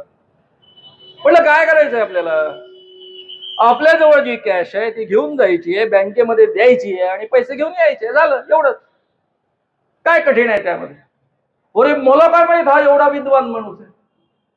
अजून यांनी नोटाच छापलेल्या नाही, नोटा छापणं चालूच आहे. त्या रिझर्व्ह बँकेकडे येत आहेत, तिथून ट्रकनी बँकांकडे पोहोचतायत. बरं, या माणसाने आपले जे एटीएम आहेत ते कॅलिब्रेट केलेले नाही आहेत, नोटांच्या आकारा फरकामुळे ते जुने वापरता येणार नाही हे पण याला माहित नाही.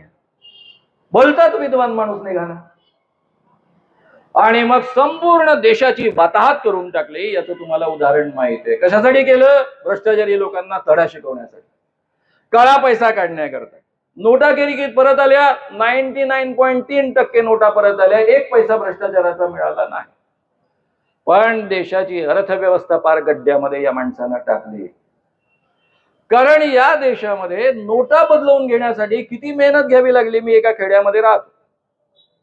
माझ्या गावापासून जर बाबुळगावच्या बँकेमध्ये जाऊन नोट बदलवायची असेल तर 2 किलोमीटर पायी, त्यानंतर बसने प्रवास, तिथून रिक्षाने प्रवास, बँकेमध्ये जायचं.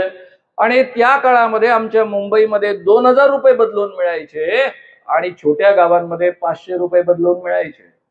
म्हणजे 500 रुपयाची नोट बदलून घेण्याकरता 150 रुपये येण्याचा खर्च, 300 रुपयाची मजुरी पडायची आणि दिवसभर बँकेपुढे रांगा लावून असल्यामुळे मधला चहा जरी प्याला तरी 500 रुपये जिरून जायचे. या पद्धतीनं या देशातल्या गरिबांची या माणसानं वाताहत केली.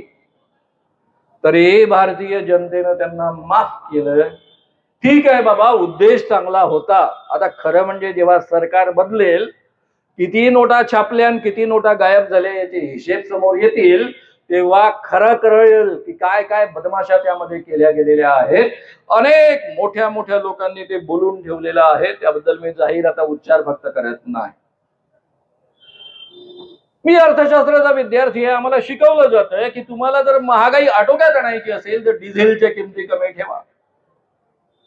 मोदीजी ज्यावेळेस 2014 मध्ये पंतप्रधान झाले त्यावेळेस डिझेलची किंमत होती 71 रुपये आणि आंतरराष्ट्रीय बाजारामध्ये किंमत होती $109 कच्च्या तेलाची. मोदी पंतप्रधान झाले आणि खरकन आंतरराष्ट्रीय बाजारातल्या किमती खाली उतरल्या, $78 वर आल्या, पुढे $40 पर्यंत खाली उतरल्या. आणि मोदी छाती पडून सांगायला लागले, ऐसा नसीब वाला प्रधानमंत्री चाहिए, मैं प्रधानमंत्री बना और अंतरराष्ट्रीय बाजार में तेल की कीमतें नीचे गिर गई लेकिन मेरी डीजल की कीमतें ऊपर बढ़ते बढ़ते गई. हे नाही सांगत होते. 71 रुपयाची डिझेलची किंमत 90 रुपयाच्या खाली कधी पोचली, 90च्या वर, आणि आजही ती 90च्या आसपास आहे. ते आपल्याला कळत नाही. त्यामुळे संपूर्ण देशामध्ये महागाईचा भडका उडाला. या माणसाला असा एक अर्थतज्ञ मिळाला नाही की तो समजावून सांगेल की बाबा रे, महागाई आटोक्यात ठेवायची असेल तर डिझेलची किंमत कमी ठेवावी लागते. या डिझेलच्या किमतीमधनं जे करोडो रुपये आले, पहिल्या 2-3 वर्षांमध्येच 8 लाख करोड पेक्षा अधिक अतिरिक्त पैसे आले. त्या पैशाचा माणूस काय करतो? स्वतःचे फोटो छापतो ठिकठिकाणी, पिशव्यांवर फोटो, पेट्रोल पंपावर फोटो, सगळीकडे फोटोच फोटो. ते फोटो आपण पाहायचे, सरकारी खर्चाने फोटो. आजपर्यंत एवढे फोटो कोणत्याच पंतप्रधानाचे कधी आपण पाहिले नाही. संडास बनवले, इथं नाही आहे फोटो, इथं पण फोटो पाहिजे. संडासच्या वर फोटो, खाली फोटो, बाजूला फोटो, मुत्री घरात फोटो. कारण ते पण बनवले ना, त्याच्याकरता पण खर्च केला ना. मित्रांनो, आणखी यांचा एक निर्णय. बरं, एक आणखी सांगून टाक. त्यावेळेस जे म्हणाले होते की ये नसीब वाला प्रधानमंत्री है इसलिए तेल की कीमतें नीचे गिरी, या नसीब वाल्या पंतप्रधानाचा दुसरा पराक्रम तुम्हाला माहित आहे ना? वर्ल्ड कपच्या वेळेस सगळ्या मॅचेस भारत जिंकला. हे गेले मॅच पाहायला आणि हारला. मग लोक म्हणायला लागले पनवती आहे, पनवती. आता स्वतःच सांगे ना, नसीब वाला प्रधानमंत्री. खरं म्हणजे असं कोणाच्या नशिबानं किमती कमी होत नसतात किंवा कोणी हरत नसतं, पण स्वतःच त्यांच्यावर उलटलं. कोविडचा निर्णय त्यांचा 24 मार्च 2002चा. सॉरी 2020चा आठवला? महाराष्ट्रामध्ये कोविडची अतिशय चांगली तयारी सुरू होती. त्यावेळेस उद्धव ठाकरे महाराष्ट्राचे मुख्यमंत्री होते. तुमच्या माझ्याशी फेसबुक लाईव्ह वरनं संवाद साधत होते. मी मुंबईत राहतो. मुंबईमध्ये ऑलरेडी कर्मचाऱ्यांना 50% नोकरी सुरू झाली होती. आज 50% यायचं, उद्या 50% यायचं. बसेसची संख्या कमी झाली होती, रेल्वेची संख्या कमी होणार आहे याची ते कल्पना देत होते. आणि अशा पद्धतीनं सगळ्या माणसांची पूर्वतयारी करून घेत होते, मानसिकता तयार करून घेत होते. म्हणूनच उद्धव ठाकरेंच्या प्रेमामध्ये संपूर्ण महाराष्ट्र आजही आहे. अतिशय चांगल्या पद्धतीनं कोविड या माणसांनी हाताळला. त्यामध्ये आज ज्यांना आपण दोष देऊ शकतो ते अजित पवार सुद्धा होते, कारण ते सरकार मी फार जवळून पाहिलेलं आहे आणि म्हणून ते सरकार कशा पद्धतीनं चालायचं हे मला नीट माहित आहे. मित्रांनो, आमच्या कोणी यांना सल्ला दिला माहित नाही. मी मान्य करतो की या जगात कोणत्याच माणसाला जगातलं सगळं ज्ञान असू शकत नाही. त्यामुळे पंतप्रधानांना सगळ्या विषयांमधलं ज्ञान असलंच पाहिजे असा आग्रह नाही, पण कॉमन सेन्स पाहिजे. इतरांचं ऐकण्यासाठी तयारी पाहिजे. विद्वान लोकांचा सल्ला घ्यायची तयारी पाहिजे. यांना कोण्या दीड शहाण्याने सल्ला दिला माहित नाही. हे रात्री 8 वाजता आले 24 मार्चला आणि जाहीर करून टाकलं आज रात्री 12 पासून 21 दिवसांकरता लॉकडाऊन लागू. जी माणसं जिथे होती तिथेच अडकली. कोणी मुंबईत अडकलं, कोणी दिल्लीत अडकलं, कोणी कलकत्त्यात अडकलं, कोणी कुठे अडकलं. पण या माणसाला हा माणूस काय आकाशातनं पडलेला आहे का? याला आपला देश माहित नाही का? अरे तुम्ही मुख्यमंत्री होता ना गुजरात मधले. या देशामध्ये 50% जनता अशी आहे की जी रोज कमाई करते आणि दुसऱ्या दिवशीच खाते. 2-3 दिवसाच्या वर कमाई न करता त्यांना जगता येत नाही. ही जनता 21 दिवस कशी जगेल? बरं, का लॉकडाऊन आणला? तर मोठ्या शहरांमधनं पूर्ण भारतभर कोविड पसरू नये म्हणून. कारण विमानातनं कोविड आलेलं आहे, मोठ्या शहरांमध्ये आधी आलेलं आहे. त्यावेळेस अख्ख्या भारतभरामध्ये केवळ 400 ते 500 केसेस होत्या, त्याहून अधिक केसेस नव्हत्या आणि हा लॉकडाऊन लागू केला.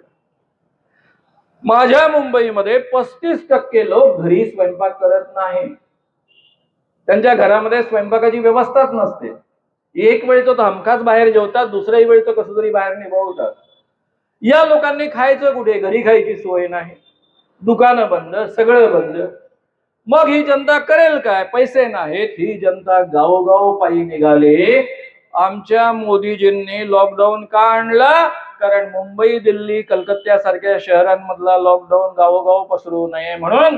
आणि हे सगळेच्या सगळे आपले बिचारे शेतमजूर, साधे मजूर, आपले झोपडपट्टीत राहणारे लोक, खायला प्यायला काही नाही, जगायला साधन नाही म्हणून गावोगाव गेले आणि देशभर कोविड पसरवून टाकलं. हे कसं झालं माहित आहे? एक छोटस उदाहरण मी तुम्हाला सांगतो. एक अतिशय मालकाचा लाडका नोकर होता, स्वामी भक्त नोकर होता. दोघांनी जेवण घेतलं. मालकाने म्हटलं आता मी जरा झोपतो झाडाखाली, माझी झोप मोड होणार नाही याची तू काळजी घे. मालकाने छानपैकी झोप ताणून दिली.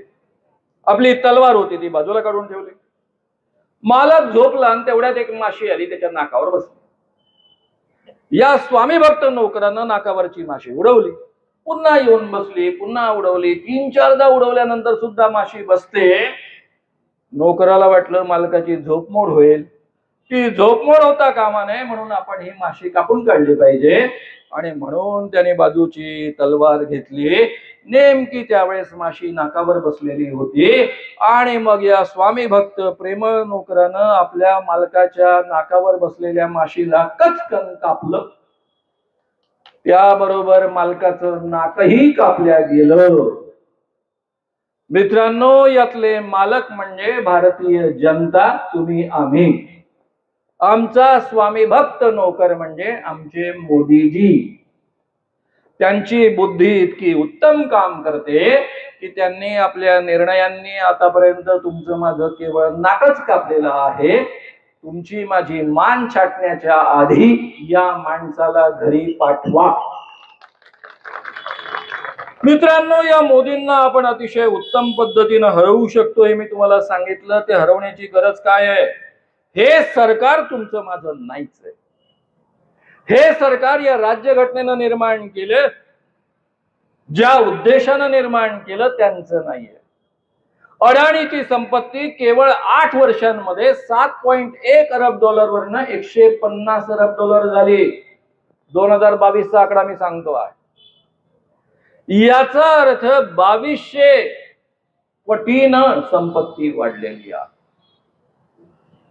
एवढी संपत्ती जगात कोणाची तेवढ्या वेगानं वाढलेली नाही.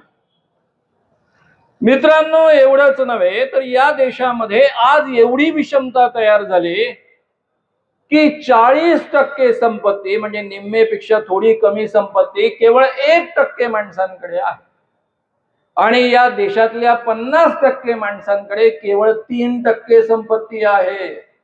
3% संपत्तीमध्ये 50% माणसं जगतायत आणि 1% संपत्ती केवळ 40% माणसांकडे आहे.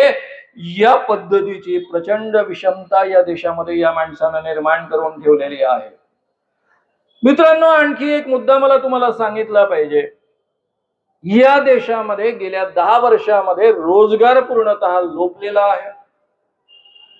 25 करोड पेक्षा अधिक बेरोजगार या देशामध्ये आहे असं मानलं जातं. इलेक्टोरल बॉन्डच्या माध्यमातून या माणसाने एवढा मोठा भ्रष्टाचार केलेला आहे की मैं ना खाने दूंगा ना खाऊंगा, यातलं खाऊंगा खाऊंगा किती आहे जरा थोडक्यात तुम्ही जरा पहा. त्याच्या सगळ्या बातम्या तुम्ही फार वाचल्या असेल. मी सगळ्यात महत्वाचं नाव घेतो. आपल्या वित्तमंत्री आहे निर्मला सीतारामन. त्यांचे पती आहे अर्थतज्ञ डॉक्टर परकला प्रभाकर. त्यांनी इलेक्टोरल बॉन्ड हे प्रकरण बाहेर आल्यानंतर सुप्रीम कोर्टाने निर्णय दिल्यानंतर म्हटलेला आहे की हा दुनियातला जगातला सगळ्यात मोठा घोटाळा आहे आणि हा जगातला जो सगळ्यात मोठा घोटाळा आहे याकरता या देशातली जनता बीजेपीला कधीही माफ करणार नाही. मित्रांनो, मी फक्त एक उदाहरण देऊन पुढे जाणार आहे. बाकी उदाहरणे यातली देत नाही कारण तुम्ही भरपूर ती ऐकलेली असणार, वाचलेली असणार. पी शरदचंद्र रेड्डी नावाचा अरविंदो फार्माचा मालक, त्याने दिल्लीच्या शराब घोटाळ्यामध्ये गडबड केली म्हणून त्याला जेलमध्ये टाकण्यात आले. जेलमध्ये टाकल्यानंतर यांनी 5 कोटी रुपये इलेक्टोरल बॉन्ड खरीदून बीजेपीला दिले. दरम्यानच्या काळामध्ये तो जेलमध्ये असताना त्यांनी आणखी 55 कोटी रुपयाचे बॉन्ड विकत घेऊन बीजेपीला दिले. म्हणजे टोटल 60 करोडचे बॉन्ड दिले आणि हे 60 करोडचे बॉन्ड दिल्यानंतर त्याला जमानत मिळाली. तो सरकारी साक्षीदार बनला आणि त्याची जेलमधनं मुक्तता झाली. असली कितीतरी उदाहरणं तुम्हाला संपूर्ण या इलेक्टोरल बॉन्डशी ऐकायला मिळतात.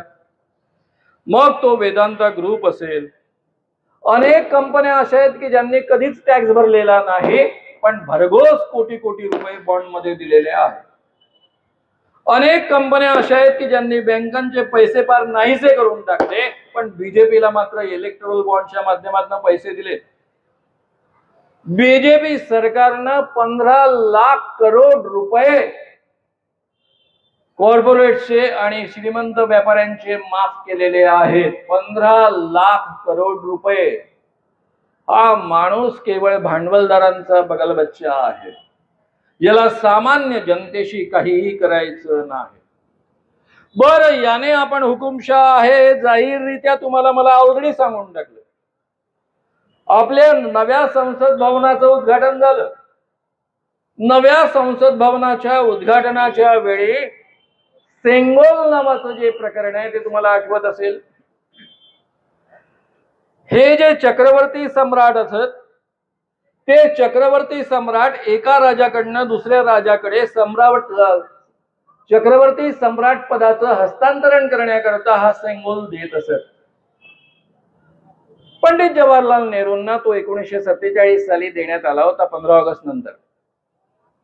आता लोक आले का खाजगी समारंभामध्ये लोक भेट देतात, ते त्यांनी घेतले आणि कोपऱ्यात ठेवून दिलं. पुढे तो संग्रहालयात चालला गेलेला. या महोदयांनी तो तिथून बाहेर काढला. ब्राह्मणी मंत्रोच्चारांमध्ये, वेदोक्त मंत्रोच्चारांमध्ये तो स्वतःला अर्पण करून घेतला आणि स्वतःला सम्राट म्हणून घोषित केलं. त्यामुळे त्यांनी काही लपवून ठेवलेलं नाहीये. त्यांनी ऑलरेडी तुम्हाला सांगून ठेवलेलं आहे की ज्या पद्धतीनं हिटलर निवडून आला होता, चान्सेलर बनला आणि नंतर तो स्वतः डिक्टेटर बनला, त्याच पद्धतीनं मी मार्ग अतिक्रमण करणार आहे, हे ऑलरेडी तुम्हाला मला सांगून ठेवलेलं आहे. आता मित्रांनो, केवळ 2 गोष्टी घेऊन मी या ठिकाणी थांबतो आहे. तुमच्या मनात मुद्दा यायचा, सर आपल्या मोदींनी राम मंदिर बांधलं ना? हो ना, बांधलं ना.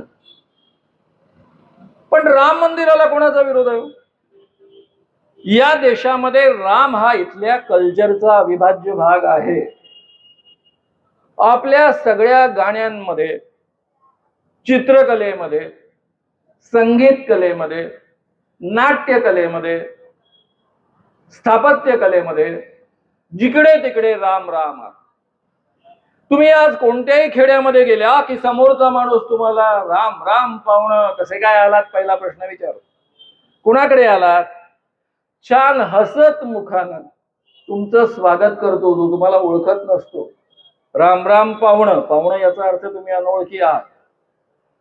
प्रेमानं विचारतो कोणाकडे आला, त्या घरापर्यंत आपल्याला नेऊन पोहोचवतो. हा राम आपल्या सगळ्या परिचयाचा आहे, तुमच्या माझ्या जीवनाचा एक अविभाज्य भाग आहे. ए जय श्रीराम बोलो, नाही तो हा राम आमचा नव्हे, तो यांचा, धमकी देणाऱ्यांचा. नाही तो देखो, रामाचं यांनी खऱ्या अर्थानं राजकारण केलं. रामाच्या नावावर हजारो माणसं मारलीत, हे आपण कधीही विसरता कामा नये. तो आमचा राम नाही आहे. हा आमचा राम आहे जिथे रामलीलेमध्ये मुस्लिम माणसं काम करतात, ख्रिश्चन माणसं काम करतात, एखादा मुस्लिम मुलगा सीतेचा रोल करतो. तो राम आमच्या परिचयाचा आहे.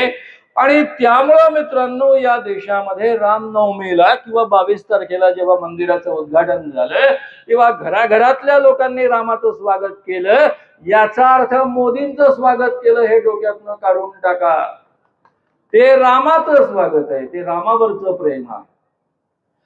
रामावरचं प्रेम असणारी माणसं मारणाऱ्या असल्या माणसांना कधीही मत देणार नाहीत. ही यांची माणसं देतील ज्यांना ते मुस्लिम म्हणजे आपले शत्रू वाटतात. आलेत कुठून? आकाशात ना आलेत काय? अरबस्थानात ना आलेत काय? मुस्लिम माणसांच्या जाती तपासून पहा, त्यामध्ये 90% अधिक लोक शूद्रांमधले आहेत. तुम्ही माणसांना माणूस समजत नव्हता म्हणून हे धर्म परिवर्तन झालेलं आहे. तुमच्या अमानुष वागण्याचे हे परिणाम आहे, हे कधीही आपण विसरता कामा नये.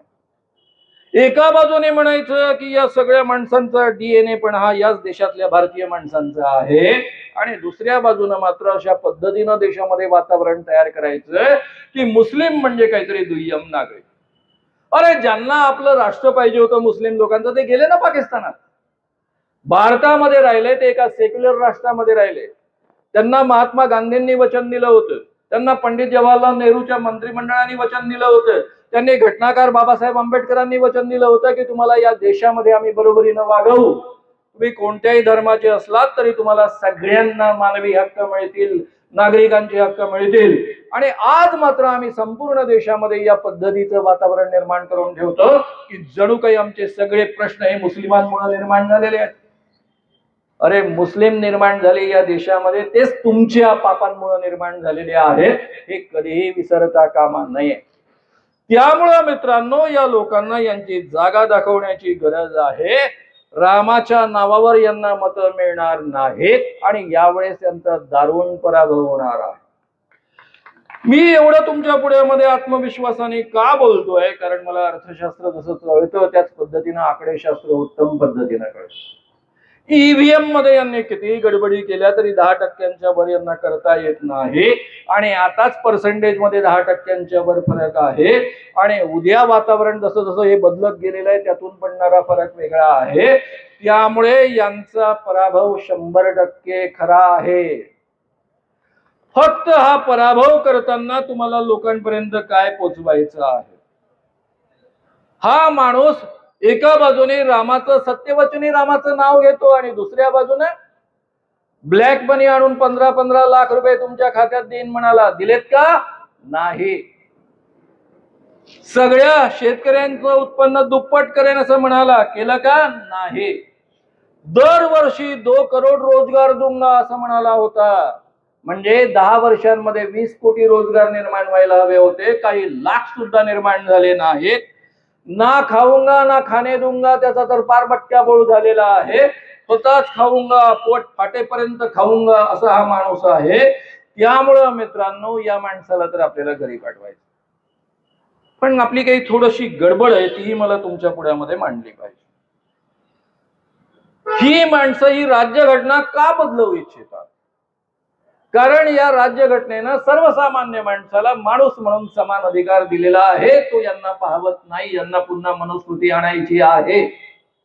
आणि म्हणून हे म्हणतात आम्हाला 400 MP निवडून आले पाहिजे, जेणेकरून आम्ही राज्यघटना बदलवू. आणि मग राज्यघटना भारतीय संस्कृती अनुरूप, भारतीय मूल्यांनुरूप आम्ही करू. म्हणजे ब्राह्मणी श्रेष्ठत्व पुन्हा या देशामध्ये आणू, बाकीच्यांना पुन्हा शूद्र म्हणून ट्रीट करू. हे यांचं षडयंत्र आपण नीट समजून घेतलं पाहिजे. मित्रांनो, प्रत्यक्ष किंवा अप्रत्यक्ष जर बीजेपीला आपण मतदान करणार असू तर याचा अर्थ मनुस्मृतीला आपण मत देतो आहोत, याचा अर्थ आपण आपली राज्यघटना जमिनीमध्ये गाडण्याला मत देतो आहोत. मी दुसरं वाक्य वापरलं, बीजेपीला मत देणं म्हणजे आणि बीजेपीला अप्रत्यक्ष मत देणं म्हणजे. अप्रत्यक्ष मत म्हणजे कोण? जे आंबेडकरांचं नाव घेतात पण बीजेपीला मदत होईल या पद्धतीनं पावलं उचलतात. त्यांना सगळ्यांनी तळमळीनं विनंती केली होती की 2024 एक स्वतंत्र निवडणूक आहे, यावेळेस आपले इगो बाजूला ठेवा, सगळ्या गोष्टी बाजूला ठेवा. यावेळेस आपल्याला लोकशाही वाचवायची आहे आणि त्यामुळे इंडिया आघाडीपासून फटकून राहू नका. पण त्यांची सुरुवातीपासून जी पावलं अशी होती, मी सगळ्याच नेत्यांशी महाराष्ट्रातल्या बोललेलो आहे, ते म्हणायचे मानव साहेब तुमचेच मित्र आहेत, तुम्हीच जरा सांभाळून पहा, केव्हा हे दगा देतील याचा भरोसा नाही. आणि खरोखर त्यांनी त्या पद्धतीनं दगा दिलेला आहे. इंडिया आघाडी वगळून इतर कोणाला मत देणं याचा अर्थ बीजेपीला मत देणं. ते आंबेडकरांच्या नावावर असलं तरी बीजेपीला मत देणं होईल. कारण त्यामध्ये संविधान वाचवणाऱ्या लोकांच्या मतांची विभागणी होईल, हे आपण कधीही विसरता कामा नये. त्यामुळे 2024 मध्ये आपण ही काळजी घेऊया. मोदींचा पराभव करण्यासाठी आपण सरळ सरळ इंडिया आघाडीला मत देऊया, इंडिया आघाडीला निवडून आणूया, असं कळकळीचं आवाहन करून मी या ठिकाणी थांबतो. धन्यवाद, धन्यवाद, धन्यवाद.